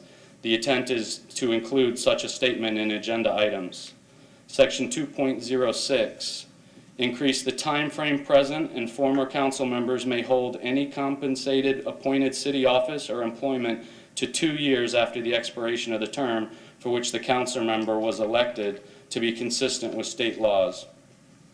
Section 3.03, require the city manager to present an annual comprehensive report on the financial condition and administration activities of the city at the first council meeting in November instead of September, and to include the status of established goals and priorities. Section 7.02, increase the time between when the charter is reviewed to 8 years. Outside of charter recommendations, this last item was very important, and we did hear this throughout the city and through many residents, and we are making one additional recommendation on behalf of the committee. The committee recommends council consider instituting an independent ombudsman to evaluate disputed proposed developments, educate the residents on process and issues, and potentially represent the residents where and when appropriate. And that is the entire work since February 11th, summed up in one quick report, so thank you for your time. Thank you all. Why don't we introduce each of the members of the committee who are present?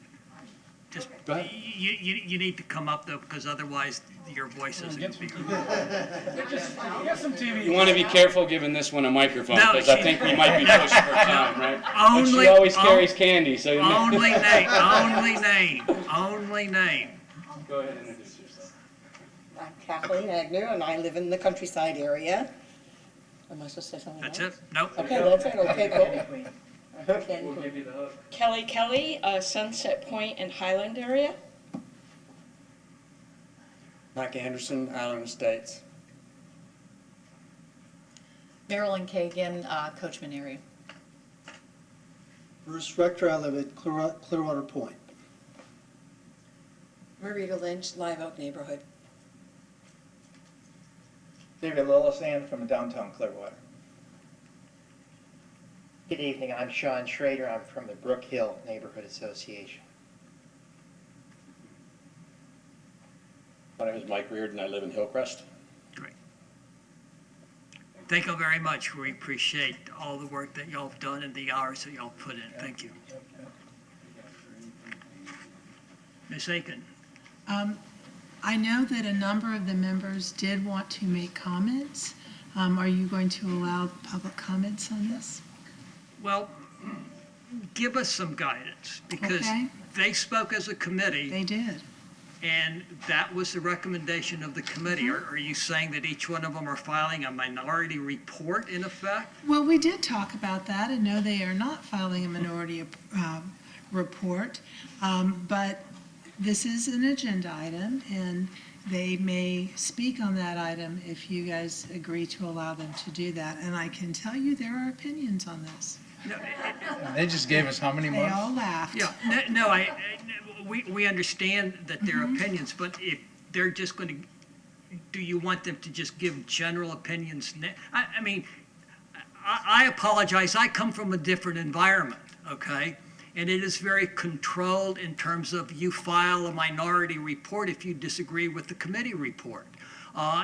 We could have 13 different minority reports. And if that's what... You don't really have time for 13 minority reports. You have to take action and have first and second reading December, the first meeting in December and the second meeting in December. So your opportunity to hear from them is either now or next week under citizens to be heard, unless you do. We're going to be talking about it somewhat next week as well, because you're going to have to give me direction. So, Mayor, if you don't want to allow the citizens to tell you their opinion, I'm trying to use the best time to get the result because we're in a time, unfortunately, because we're at the end of the time frame, we're strapped. So do we need to, these are the recommendations. should we review each of the recommendations this evening, and as they have comments to make, have them speak at that time, or just speak now and then not say anything else? This is the first time that I've been on council that the Charter Review Committee isn't unanimously supporting, wanting to make other recommendations on their own. Yes, sir. This was a very active, engaged Charter Review Committee, and they considered several issues of which there are a great deal of passion. And they were very, very involved. So my recommendation is that you allow them to discuss, you hear the input, and that at the next work session, you guys give me your direction. You will probably want to hear the input before you give direction to me. But then we have very little time. At the next work session, you give me direction, I bring you back a draft, you look at it, and then I finalize it for the following meeting. So we have a very constrained time period. If you wait to hear from them, you're not going to have a lot of time to react. No, we're looking for guidance from you as to. That's what I would recommend. This was a very interesting, very diligent, very active. Everyone participated. There was no one that did not have input on this. So minority reports being filed one at a time, I guess. Just make sure that you have a card filled out and you will have 3 minutes to speak. Thank you. I'll fill out the card in a minute. David Lillisand, I was very proud to serve on the committee. We did work hard. We had tremendous participation by every single member. She's not overstating that fact. We had a lot of debate. We also did outside study.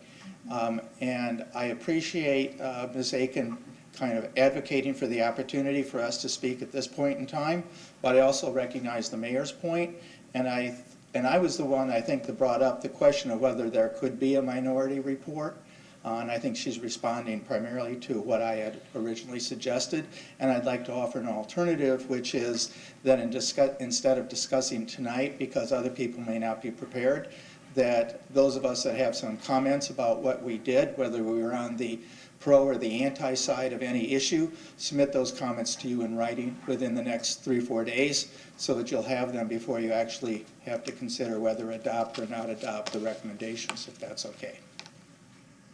Mayor, the only comment I would make is at our last meeting, I believe that the committee asked if they would be allowed to speak, and I believe that my response to that was, it's an agenda item, you can speak.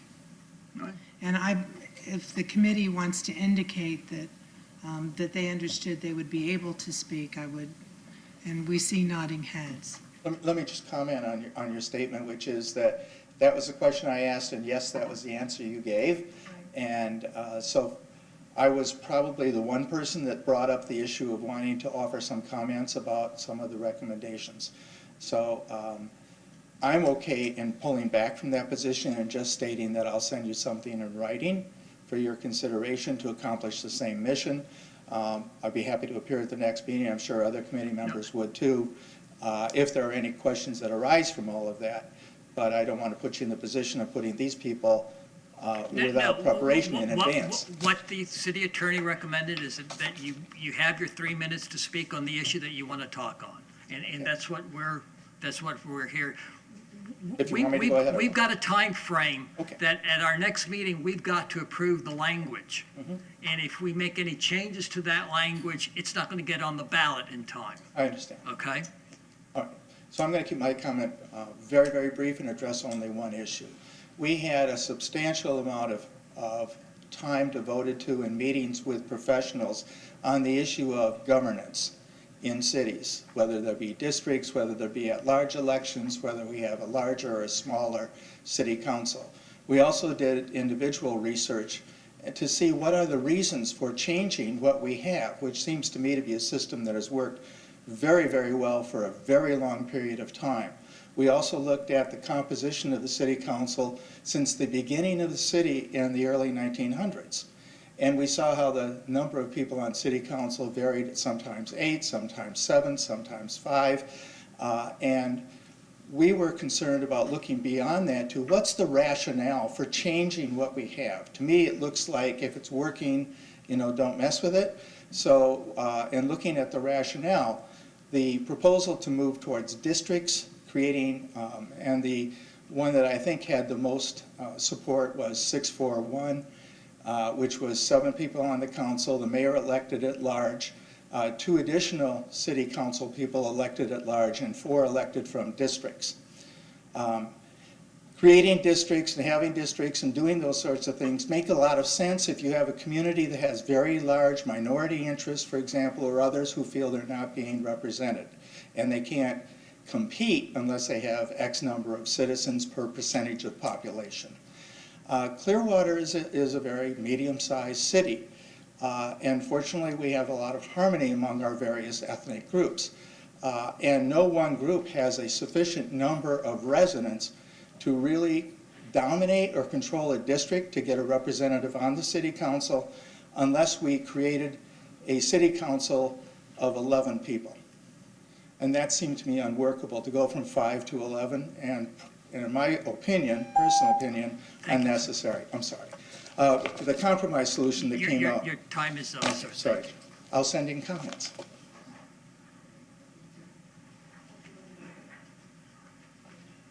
Well, I want to thank you all for having me here. It's my first time here.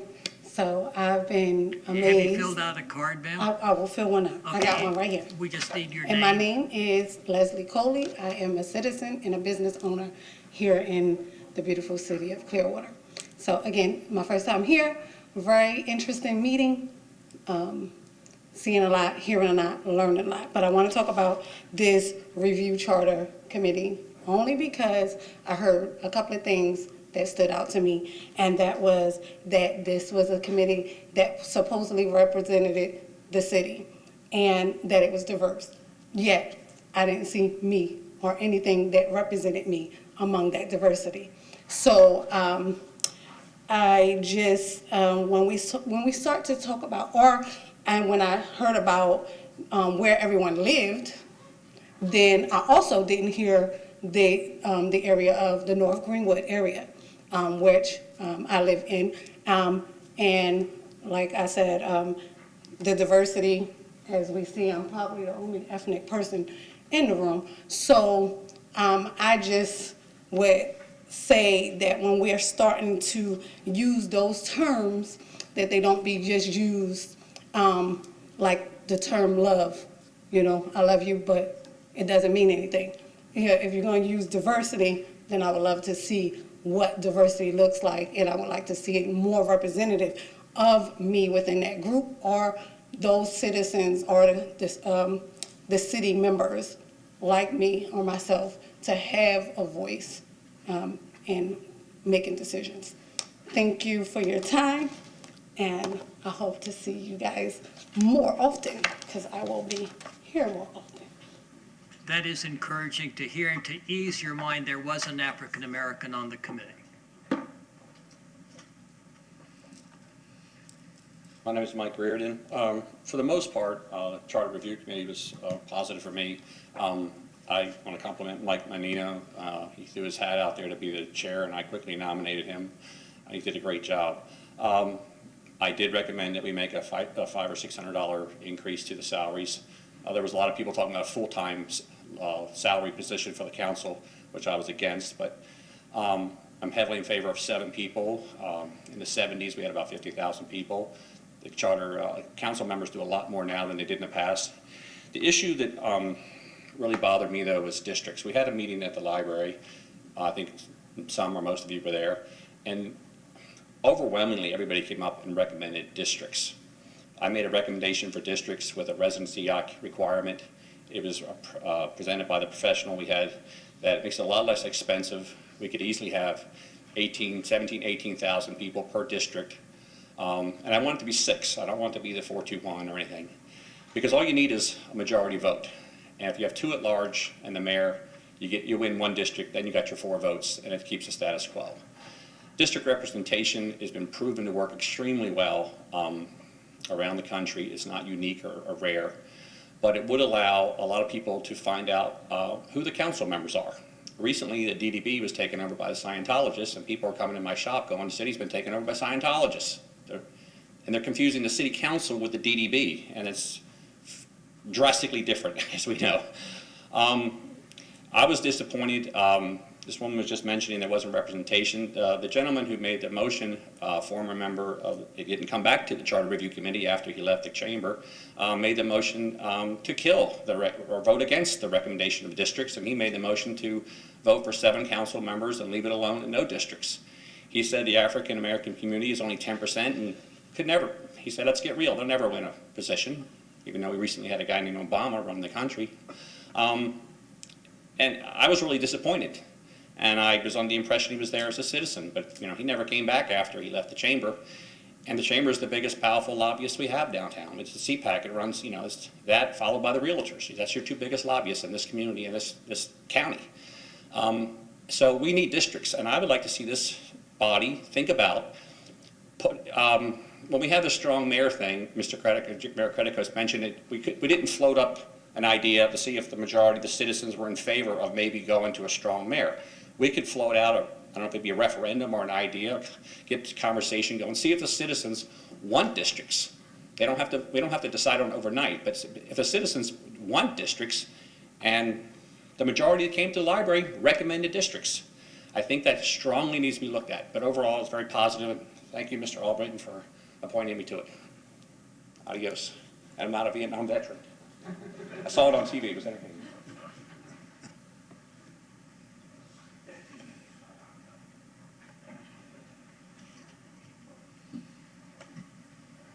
They do my paperwork, and I like to speak on the districting as well. And I don't have legalese like David does, and David did do so much homework on numbers, but this is my theory. I think we need a larger council because, yes, our population is probably static the last couple of years. I forget what we decided, how many really, pardon me? 116,000. But boy, we're different than we were in days gone by. And you guys are dealing with so much of my money, and you're making decisions about the city, and I really feel there needs to be more of you, and I'm going to tell you why. Because there is more than the beach to this city, there's more than downtown to this city. There's the periphery of which I live. I live on the edge, so to speak. Mr. Horn said it's just right before we get to Palm Harbor. So I'm thinking if there's more of you, you'll have more of a chance to come out and get to know us, because I've told everyone that will listen that if they put all of you up in a lineup, half or more of the population wouldn't know anybody except him, because he comes to everything, okay? And you need to. You belong to us. I know you're not making a lot of money, and we appreciate what you do, and we didn't even give you a raise. But having said that, you do need to represent everybody, whether you do it at large or districting. That's why I wanted districting. I wanted somebody that I knew I could come to. And right now, I just don't feel that one person, except Mr. Johnson, and he's not even on it anymore. I felt a tie with him because he was always there for us. And I really don't feel that any one of you, except you, sir, it's true, he comes to everything. I've got more pictures of him, and he's got more pictures of me, and it's not even in a lineup.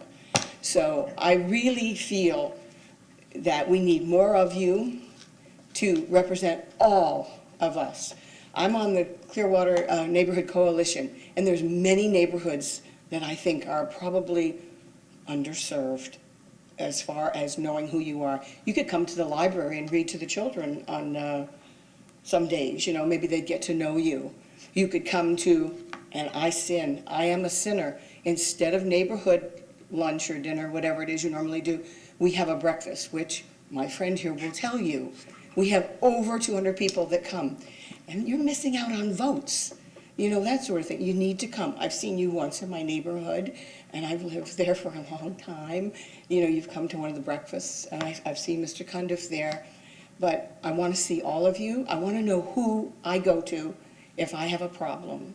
And right now, I don't think we have anyone like that. And I will tell you, most people in my neighborhood feel the same way. They don't know who you are. Thank you so much, though. Thank you. Anybody else wanting to speak?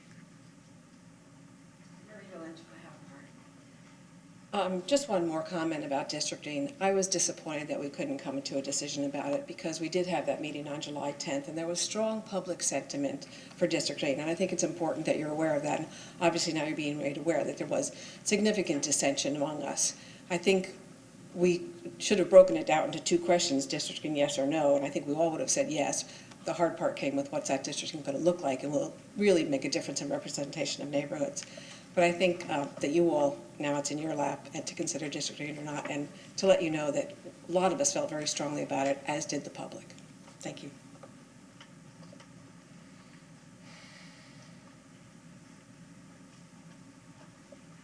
Well, good evening, Mayor Kritikos and Council. I'm Sean Schrader, and I'd like to thank all of you for giving me the opportunity to serve as a member on this past Charter Review Committee.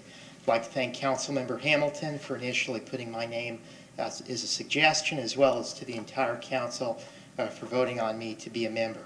Throughout my time here in Clearwater, I've been fortunate enough to have different opportunities to get involved and engaged in our city. Of course, before this time, I'd heard of the city charter, but this experience has been very enlightening for me because it's allowed me to learn so much about our city charter, its many components, what it really means, and its relation to city operations on a day-to-day basis. This was also a great experience for me because we got to hear a lot of community input from many groups and many individuals of our community. And I really got to understand again how some of this input would relate to Clearwater and impact Clearwater on a day-to-day basis. Thanks to all of you, I've learned so much more about our city charter. I've become much more enlightened about this document, which truly is one that governs our city. So again, I thank you for the opportunity.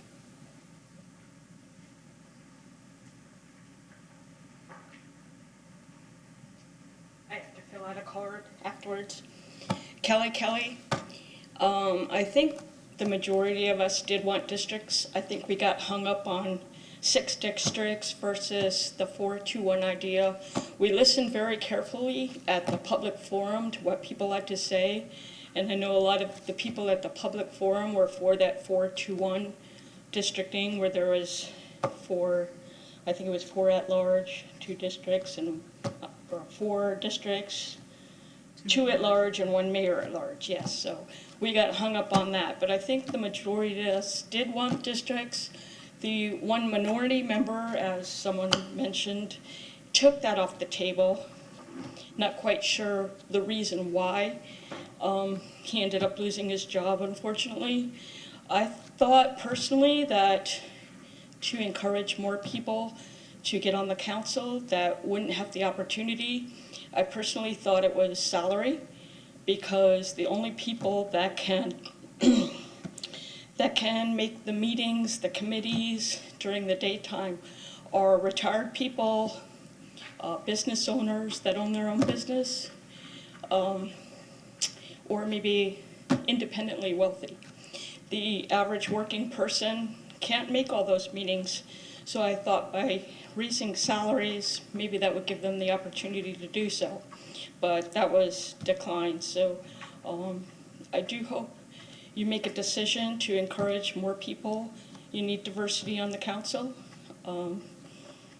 Nothing against all of you, you did a fine job, but I think the community wants to be represented more.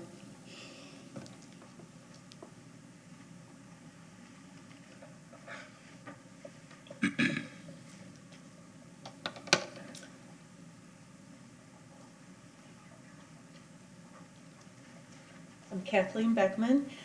I'd like to take a moment to speak about the recommendations from the Charter Review Committee that you will soon be presented with, or you already have been, and will consider. I attended many of the Charter Review meetings. I would like to extend a sincere thank you to all those who volunteered their time for this very important work. Their discussions were thoughtful, meaningful, and respectful. And I would note in particular that Mr. Menino, as chair of the committee, set a tone of mutual respect and full engagement. And as a member of the public, I was able to ask questions and offer suggestions. So I say a sincere thank you. There were a few key recommendations that I spoke to during the review process. I, like most, spoke in favor of a district form of government. And while the Charter Review Committee is not recommending districts, it seems to be because they could not agree on a type of districting to recommend. So I would encourage you to move to district form of representation for 3 reasons. Districts make communication and representation easier for both candidates and voters. Voters are more likely to meet with candidates and elected officials when they reside close to their neighborhood. And campaigns cost less because candidates are not traveling to all parts of the city. By reducing the cost and time commitment of campaigning, we encourage a wider pool of candidates to run. Campaigns will be smaller, more manageable, and focused on the unique needs of a district. And finally, districts may be a way for Clearwater to achieve a more accurate representation of its diverse population. Next, I would encourage you to adopt annual measurable goals for our city manager. And to go further, I would encourage you to require written annual evaluations of our city manager. This is simply the form of accountability and transparency that our city needs. It is my belief that to be effective and to make progress, employees must have measurable goals, and progress on those goals needs to be evaluated and reported in a written format. I also want to strongly urge you to adopt, just as the committee is recommending, the environmental philosophy statement under the duties section of the charter. And this is the wording. As part of the discharge of its duty, the council shall, so that would mean you all, research and report the environmental impact of all decisions with the goal of reducing our energy consumption, waste generation, our dependence on fossil fuels, and production of greenhouse gases. Wow. What a great philosophy for a municipality to adopt. It's simply requiring you to become knowledgeable about the environmental impact of the decisions you make here on council. You may say you don't need to legislate that, but in fact you do. Protecting our environment is far too important to be left to chance. I believe if it is a requirement to investigate and report back, it will become second nature for council to simply ask, how is this impacting the environment? Is there a safer, more sustainable way to do something? And if we spend now more on a particular purchase, will it save us money and help us reduce our carbon footprint? Thank you. Anybody else from the public to speak?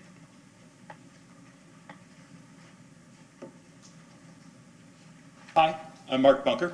I attended that hearing, and I didn't speak when they asked for comments about open seat or districts.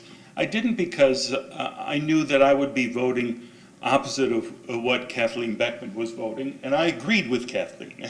So it's an unusual situation. She very passionately believes in districts, and I understand that completely. I believe if we can make the board more inclusive, if we can get more representation on the council, that's all for the good. My only concern with districts is, as you see with the Downtown Development Board, if you make the district small enough, you've got Scientology in control. And I didn't want to get up and make that part of the agenda that night.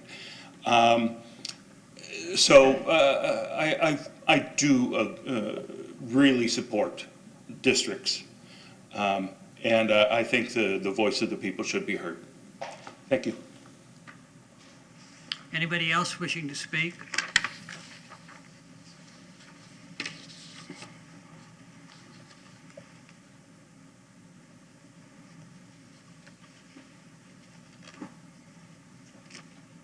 Good evening. My name is Gary Lee. I did attend one of the public meetings. I did not support districting.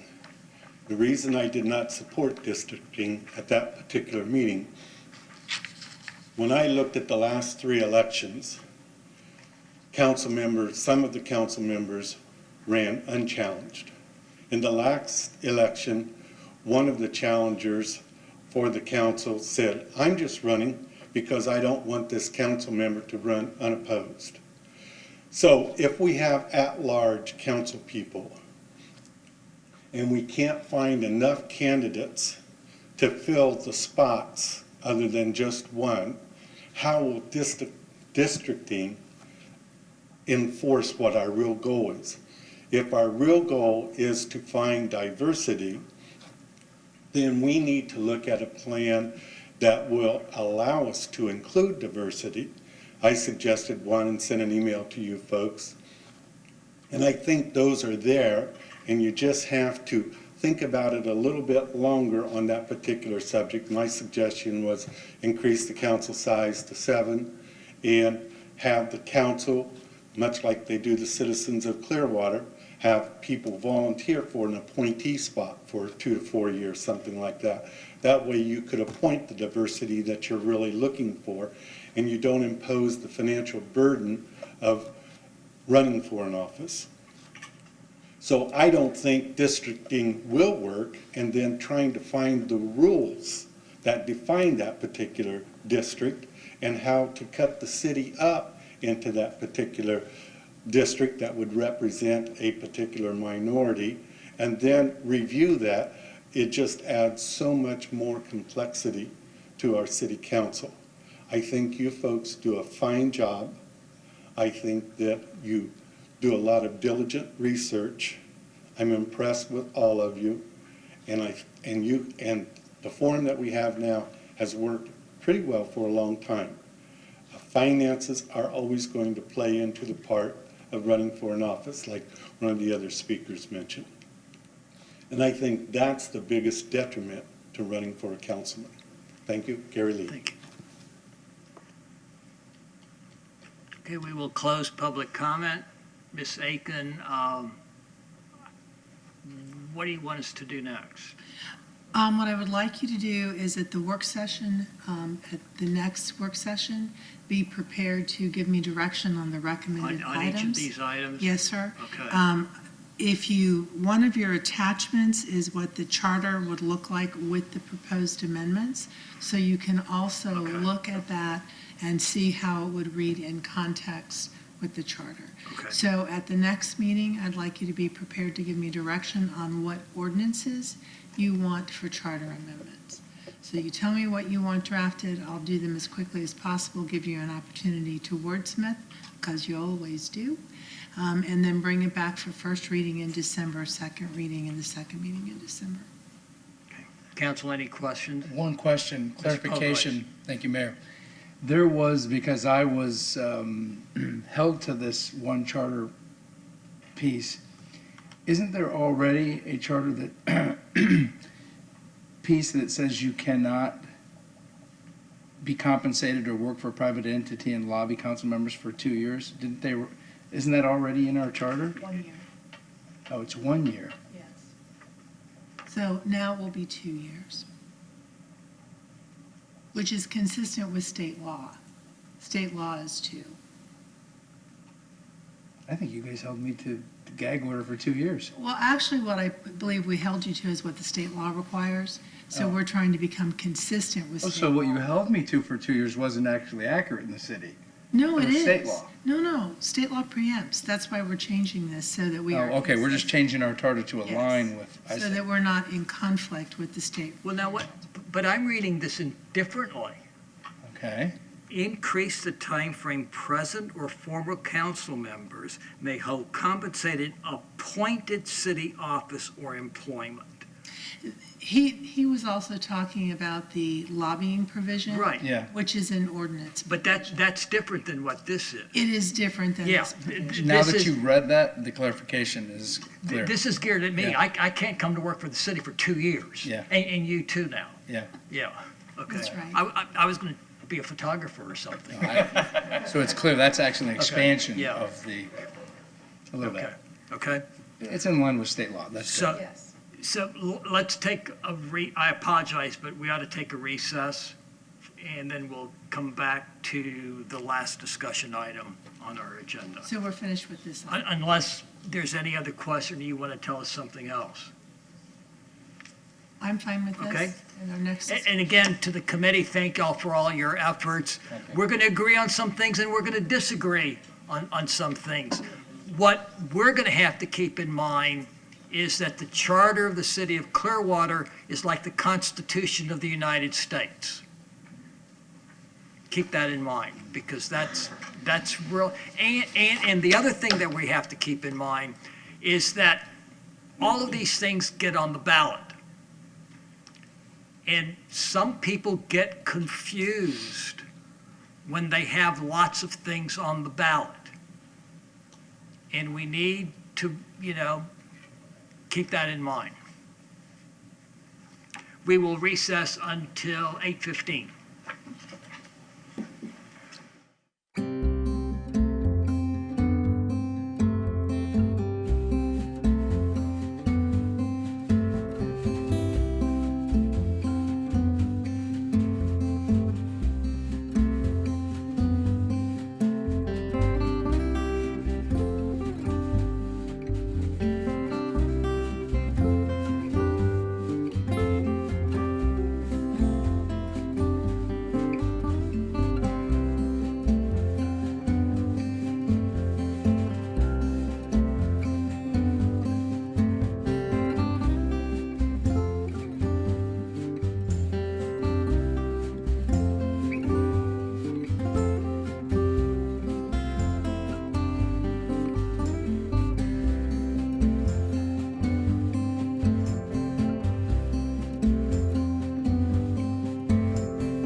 like to reconvene the city council meeting of November the 7th. Agenda item 12.1.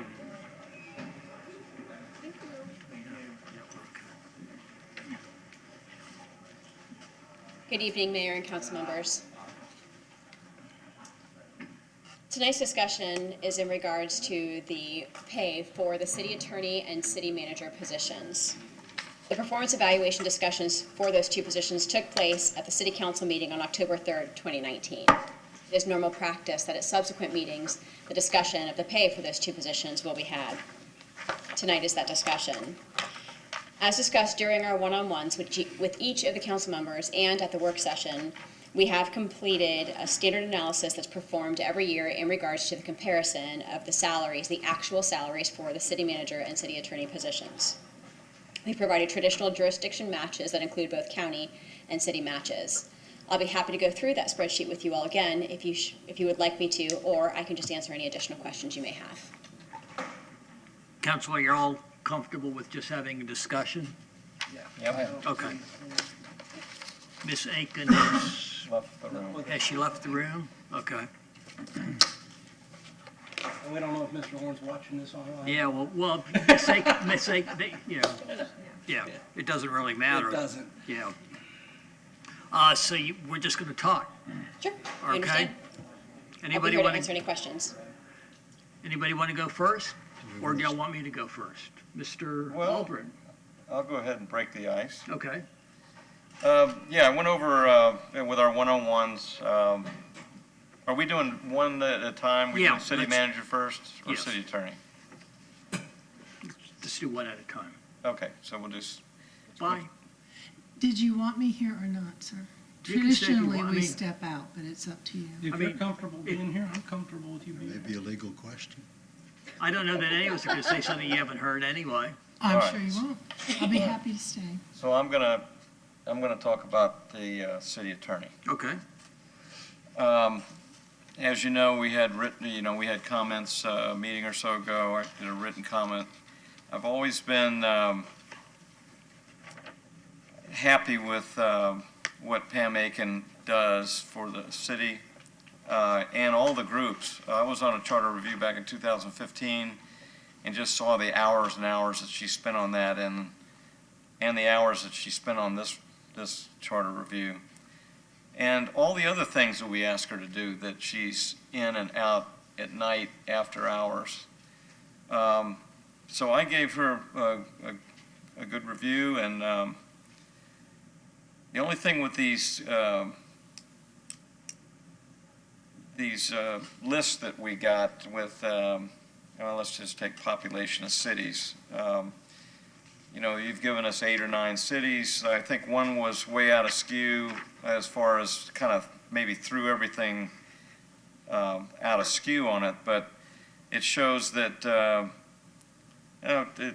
according to the 7 or 8, I guess one city's out, so instead of 8, there are 7 cities to compare with. Pam's averaged lower than those city attorneys that had about the same population. Some of them were more, but so I would recommend, instead of her being down by 11.1, I'd say a 3.5, as I did last year, increase would be sufficient for me. If that's a motion, I'll be happy to second it. Okay, I'll make a motion that we give Ms. Aiken a 3.5% raise. Motion's been made and seconded to give Ms. Aiken a 3.5 salary increase. Anybody from the public to speak to the motion? Okay. Comments, council? Mr. Hamilton? I mean, I'm a big fan of Pam's, no doubt about it. I think she does a very good job. Looking at this, I mean, I'm okay at 3.5. I wasn't going to come in quite that high. I was more in the somewhere between 2.5 and 3 range, in my mind. But if if the will of the board is 3.5, they're happy with it. I don't think she doesn't deserve it. I just look at, and I know the mayor does too, look at what we give our other, what our other employees get as a raise and what our, all of those things considered. I have no problem at 3.5. I just would not have, I wasn't going to come out of the gate at that number, so. Mr. Pogler. I have a question for Jennifer. I had asked for the contracts, and I did get them. Thank you for both city manager and city attorney. Under voluntary resignation, there's no severance pay, but what there is accrued and unused general leave. But if we're suggesting 3.5%, and both city manager and city attorney have already stated publicly that they will be retiring this year, just so that everybody's clear, that's the city. Next year. Next year. Did I say this year? Yeah. I'm sorry. Yeah. 2020. Not necessarily. Not necessarily, considering. Neither one of them has officially stated. Or maybe I read too much of the Tampa Bay Times. Public is. Because I seem to have read that somewhere. That would be true. I canceled my subscription anyway. Don't say that too loud because they may be covered. That's okay. So my question is, to grant them a 3.5% increase is also a 3.5% increase in their annuity retirement and matching funds, correct? That is correct. And it is a collective raise to that pot of money. So it's for the whole thing, not just the 15% from here on out until they retire. Well, the 15% is on the base pay. So if you're increasing the base pay, that would then compound on the 15%. So it ends up being a higher, not severance, but a higher departure package. It would go up by whatever increase is given, would increase the value of their general leave by that same amount. Yeah. Okay. Ms. Aiken knows what I'm going to say. But let me remind y'all, Mr. Hamilton was sort of on target. We've been very blessed here in the city of Clearwater. We've had 2 employees who've been with us an awful lot of years. That stability has benefited the city, but it also has given them a sense of security. And they put public service above salary. Because as you can tell from these remarks, if they didn't like it here, if they didn't think that they were serving our public right, they would have gone on for more pay someplace else. People do that in the private sector all the time. But when you're in the public sector, your heart is in a different place. And Ms. Aiken and Mr. Horn's heart has been in a different place. It's been in Clearwater. And I would wager that they would probably continue to work at the same salary. But that's not practical either. I have never been comfortable giving either one of them more than the cost of living increase. And, that's a sacrifice that they make, but it's also a trade-off that they make because of the stability that they've had being able to work with councils over the years to serving the people and serving the city. So while I respect the work that they do, I appreciate it immensely. I cannot support anything more than the cost of living, and I think that's It's 1.6. 1.6. And the other thing that is always in the back of my mind, Clearwater has an awful lot of residents who are dependent on Social Security. They're going to get 1.6. Motion has been made and seconded to approve a 3.5 increase for the city attorney. All in favor say aye. Aye. Opposed, no. I just wanted some clarification first on the effective date, and then I just wanted to read the appropriation code and amount that is typically included in the agenda item, but because we weren't sure what the salary increase would be, the funds are for a 3.5 increase. The funds are available in the city attorney's operating budget, and so there's nothing, no other appropriation or reserve funds are needed. I just want to make sure that is right in the record. Okay. So it would be effective, do you want to make it the fiscal year, or do you want to make it effective when we pass it tonight? Upon passage. I would Okay. say. Okay. Motion, so was it 4-1? 4-1. Was it 4-1? I believe so. 4-1. What does that Thank take you, for Council. salary? Yes. And now to the city manager. I'll start. Go ahead. Mr. Pogwise. Thank you, Mayor.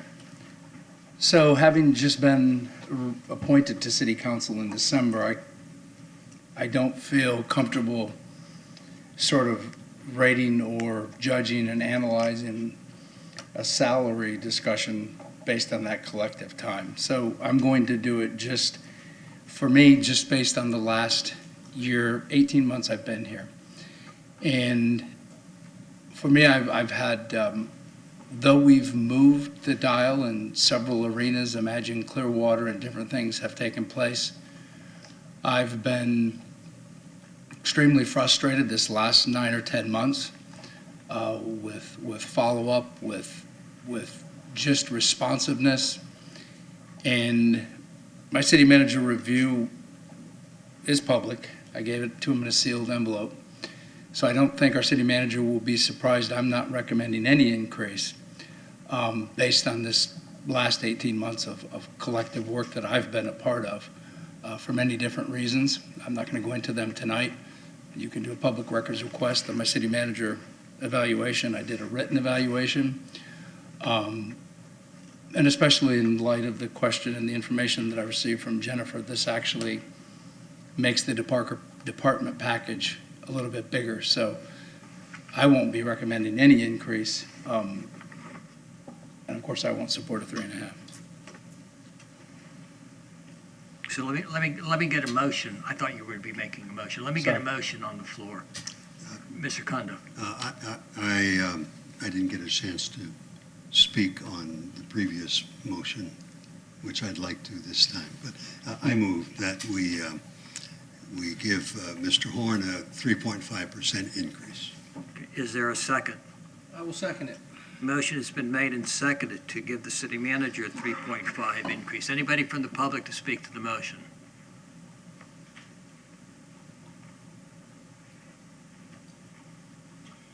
Good evening, Gary Lee from Clearwater.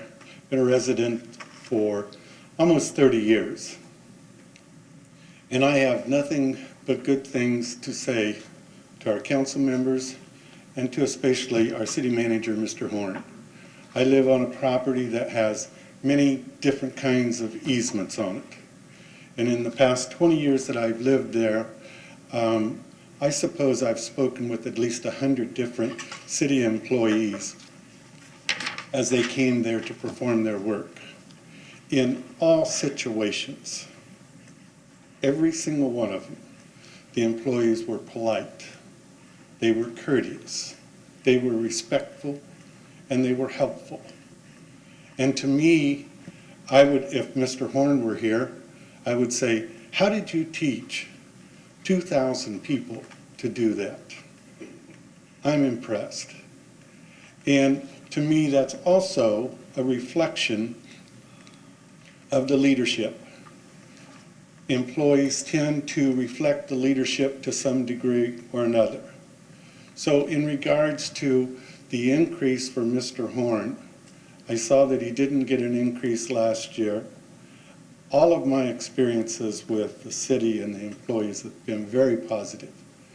And I would say that that 3.5% is low. If you would ask me what to recommend, I would say 5%. He didn't have anything last year. This year, try to make up, I think, Mr. Horn, from a resident's perspective, We don't interact with him every day. And Mr. Maxwell, I've seen you under his tutelage, if I can use that word. If you replace him, I hope you just do half as good a job as what he's done with the public. And the people that I've talked to say that Mr. Horn has done a terrific job. And I would like to see him get a nice increase. Anyone else from the public to speak? I filled out a card. One of the recommendations that we made in the Charter Review Committee was to establish standard objective criteria for the performance of the city manager and the city attorney for exactly this reason. And the phrase that we use is that if you don't measure it, you can't manage it. But if you, as a group, develop specific, objective, standardized criteria that you can measure performance against, that protects the city manager, it measures the city manager, but also protects him from the individual assumptions and interactions. And so we encourage you to establish objective criteria that you can all evaluate the city manager and the city attorney by. Thanks. Anybody else from the public to speak? Motion's been made and seconded to give the city manager a 3.5% increase. Comments, Council? Let's clarify one thing. Mr. Horn did not get a raise last year because that was his request to the council. It wasn't a council decision. We accepted his recommendation, right? Mr. Hamilton. Okay, a couple things, and we'll get into the goals and objectives and measurements and this, that, and the other at the work session, because as I've stated before, I don't necessarily agree with that, because the goalposts on goals and objectives measurable in private enterprise are much easier to identify. With a city manager's job and what we do, having 5 bosses and everything else, those goalposts move constantly. And, it's to try and put a hard metric on it, I don't agree with. But now, back to about what we're here to talk about. Historically, be it right, wrong, or indifferent, when you look at the raises that are given to the city manager and city attorney, last year not being an anomaly by Mr. Horn's own choice, whatever raise we gave to the city attorney, we've given to the city manager and vice versa. Point one. Point two, we're getting a bargain in both offices from a salary perspective when you look at the average salary for our comparables. And I can promise you, as people are, while some people are trying to push you out the door quicker than you've made any commitment to do, as well as the city manager, when either or both of them are gone, what they're getting paid today isn't going to get our new city manager and new city attorney. I can promise you that. So I recognize the bargain, and since I was okay with, so I voted in favor of 3.5 for the city attorney, I'm voting in favor of 3.5 for the city manager. Mr. Cundiff, I apologize for overlooking you the last time. I will not do so this time. Mr. Cundiff. I wanted to say for 2 reasons. Both city attorney and city manager, over the years that they have been there were 4 years where they did not take a salary increase. And that may be one of the reasons that they're lower than all their counterparts in other jurisdictions.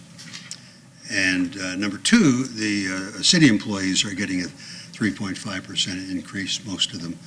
And I think it's only fair to do that with our manager and city attorney. So I'll be voting for the motion. Leaves me. Well, you don't have to say anything. We'll finish faster. Well, I gave, as like Mr. Polglaze, I've been a little disappointed in some of the things that I've brought to bill that haven't been initiated that I thought would be pushed along a little bit quicker. But I kind of agree with Mr. Hamilton that Bill, it's a lot. Bill does a good job of running the whole city and everything that that we bring to him, not only myself, but all 5 of us bring to him. And I know last year he didn't, it was his, we did give him we voiced that we wanted to give him a raise last year and he declined it. So I, even with my little disappointment this year, I mean, it's all in the, I did a written evaluation. I still rated him at 4 stars, so I'm going to go ahead and agree that 3.5 would be good for this year. My comments for Mr. Horn are no different than my comments for the city attorney. Mr. Hamilton, you're right.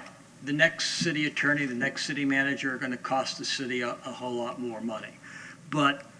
And so they are a bargain in today's dollars. But again, I go back to what I said, because this is going to be important to the next council that looks at replacing these 2 people when it's time to replace them.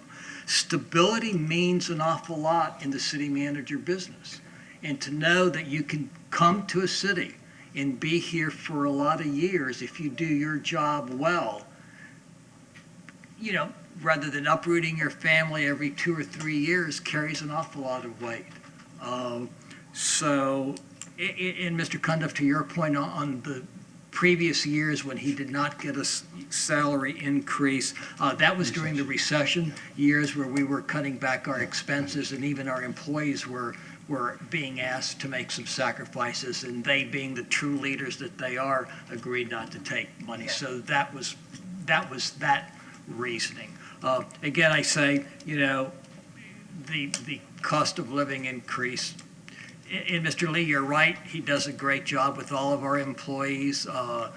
We're to commend them for the work that they do throughout the year. Just remember, a 3.5% increase on $200,000 isn't the same as a 3.5 increase on $40,000. There's a big difference. Yeah. There's a huge difference. Yeah. And I again, you know, reluctantly, but convincingly in my own mind, could not support more than the cost of living. The effective date, again, would be with the passage of this. And I just want to also read into the record that there is funding available for the city, in the city manager's operating budget for the salary increase. Okay, motion has been made and seconded to approve a 3.5 increase for the city manager. All in favor say aye. Aye. Opposed, no. No. No. So 3-2 with Poglaze and Creticus in opposition. Again, to both of y'all, thank you very much for your service, your dedication, really, to not only us, but to our residents. And we appreciate your understanding, those of us who did not go as high as some of the rest of us did. With that, we have closing comments. Mr. Poglaze. Thank you, Mayor.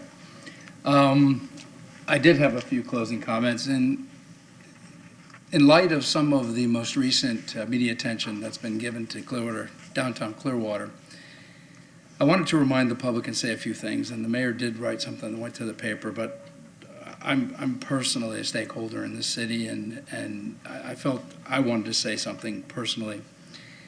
In every challenge, you can acknowledge difficulty and see opportunity. I speak wholeheartedly in the moment. Each one of us here today have witnessed many successes and indeed some failures in Clearwater.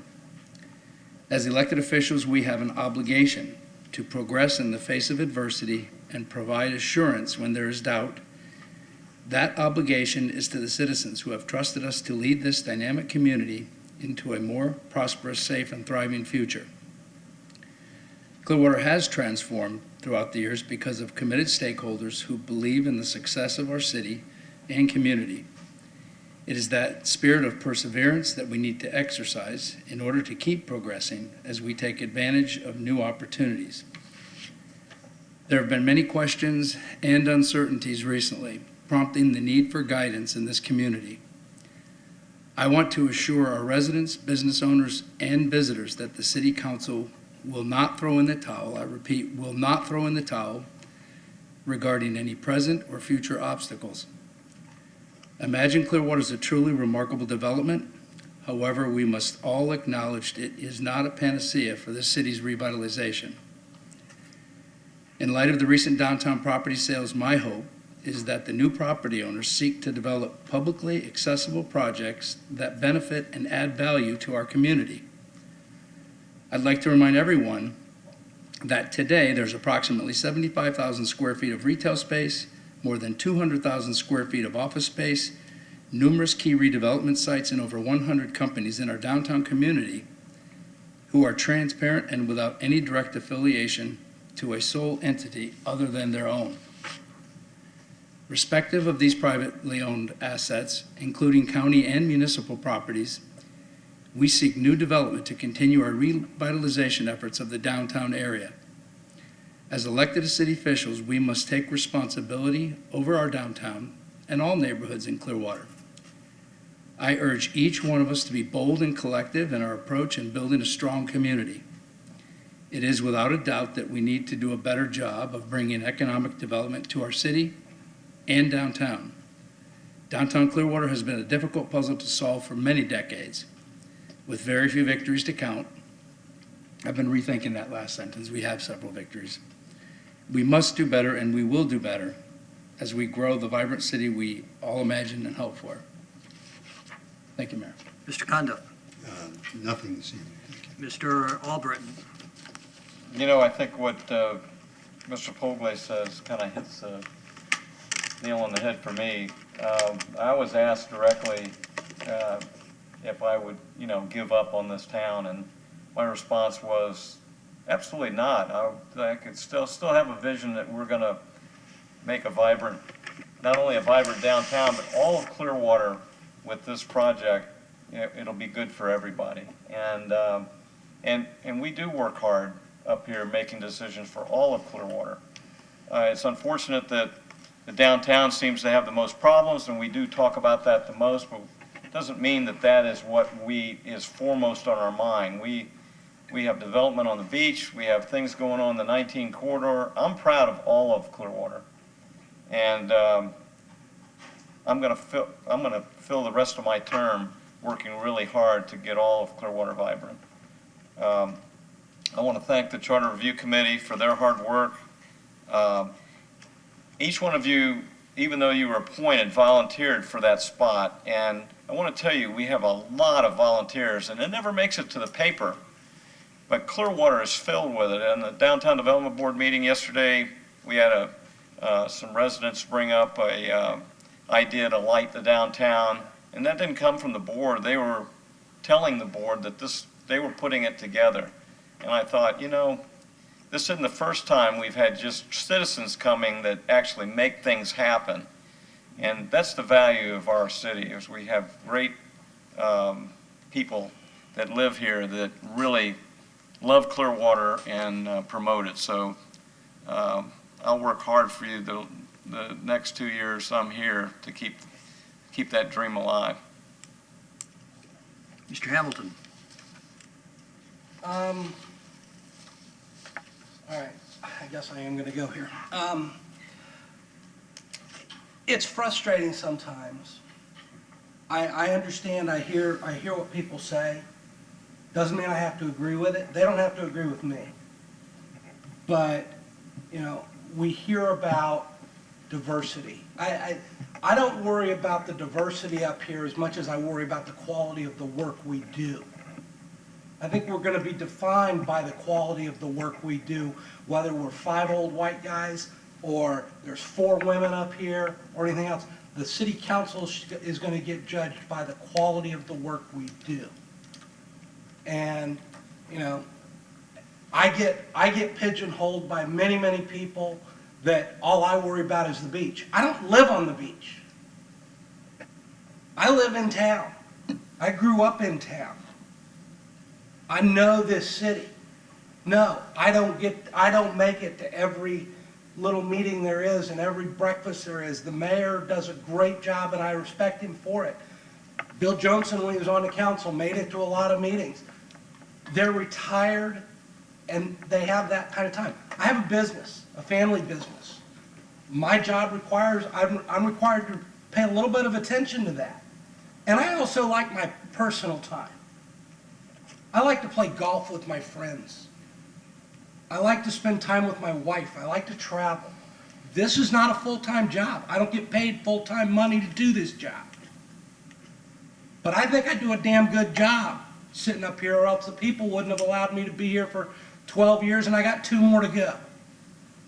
So I'm not going to agree, and I can tell you there's points on this, and I appreciate all the work the Charter Review people put into this. But there's points on here that I am not going to support because it's my personal belief and it's the way I am and the way I'm built. Doesn't make me right and doesn't make you wrong. There's no right or wrong to this. It's how you do the job. When I got elected the first time 12 years ago, I told my wife, and I made the commitment to the people that elected me, I said, I will change the job before I will let the job change me. And I think I've done a good job of that so far. I still wear my shorts into City Hall because that's what I wear to my real job. And I don't go home to change clothes to come to City Hall. But I'm very proud of the job we do and the quality of the job we deliver to the people of Clearwater. And I will continue to do that with everything I've got for the next 2 years. I'd like to remind everybody that Monday is Veterans Day. It is not Memorial Day. On November the 11th, we commemorate and remember everyone who is in the armed services, active duty, as well as those who have served in the past. And we would encourage everyone to come out to Crest Lake Park at 9:30 in the morning on Monday to celebrate with us in the Tampa Bay Veterans Alliance for a short program. And while we're bringing that up, if you have not already bought a tile to remember someone in your family who has served, even you yourself, please consider doing that. I'm sure that we could agree that the committee would agree that we will do another Veterans Day special of $150 per plaque to get that completed sooner rather than later. Because it is Veterans Day, our city offices will, at the rec center and the library, will be closed. Solid waste, though, however, will be working, and there are no changes to our collection schedule. The Clearwater Beach Brawl is on November the 16th at Clearwater Beach. This is the annual CrossFit competition that takes place at Pier 60 Park. Again, on behalf of the City Council and the Clearwater Jazz Holiday, I want to thank our Parks and Recreation Department and its employees for the work that they did, especially on Friday when we had to cancel the concert at Jazz Holiday, and the work that they did in tearing down and then building back up for the people and the show on Saturday and Sunday. I want to remind everybody that qualifying ends for the March election on Friday, November the 15th. The Sheridan Sankey Council, I don't remember if y'all were aware of this or the public. Tampa Bay hosted the annual Medal of Honor recipient program convention at the Marriott Waterside in Tampa. The Sheridan Sankey and some of our beach businesses got together and brought them to Clearwater to stay at the Sheridan for 3 days after that. And so we want to thank the Sheridan and talk about, Council, the funniest thing. I was with some of the men at the breakfast, and they were saying that they were going to the hockey game on Wednesday night, and that it might take them a while to make it out to center ice because, you know, a lot of us are over 70. And so I looked at them and smiled and didn't let on that some of the people that they were talking to were over 70 also. But this was our generation because most of the people who were there served in Vietnam and got their Medal of Honor awards for what they did in Vietnam, and how fortunate, we were either to have gone and returned, or not having to go. So we really appreciated them. I think they had one gentleman who was 96 years old who had served in World War II. So that was pretty exciting to see them, and to thank the Sheridan for helping organize that events, that they could come here to Clearwater.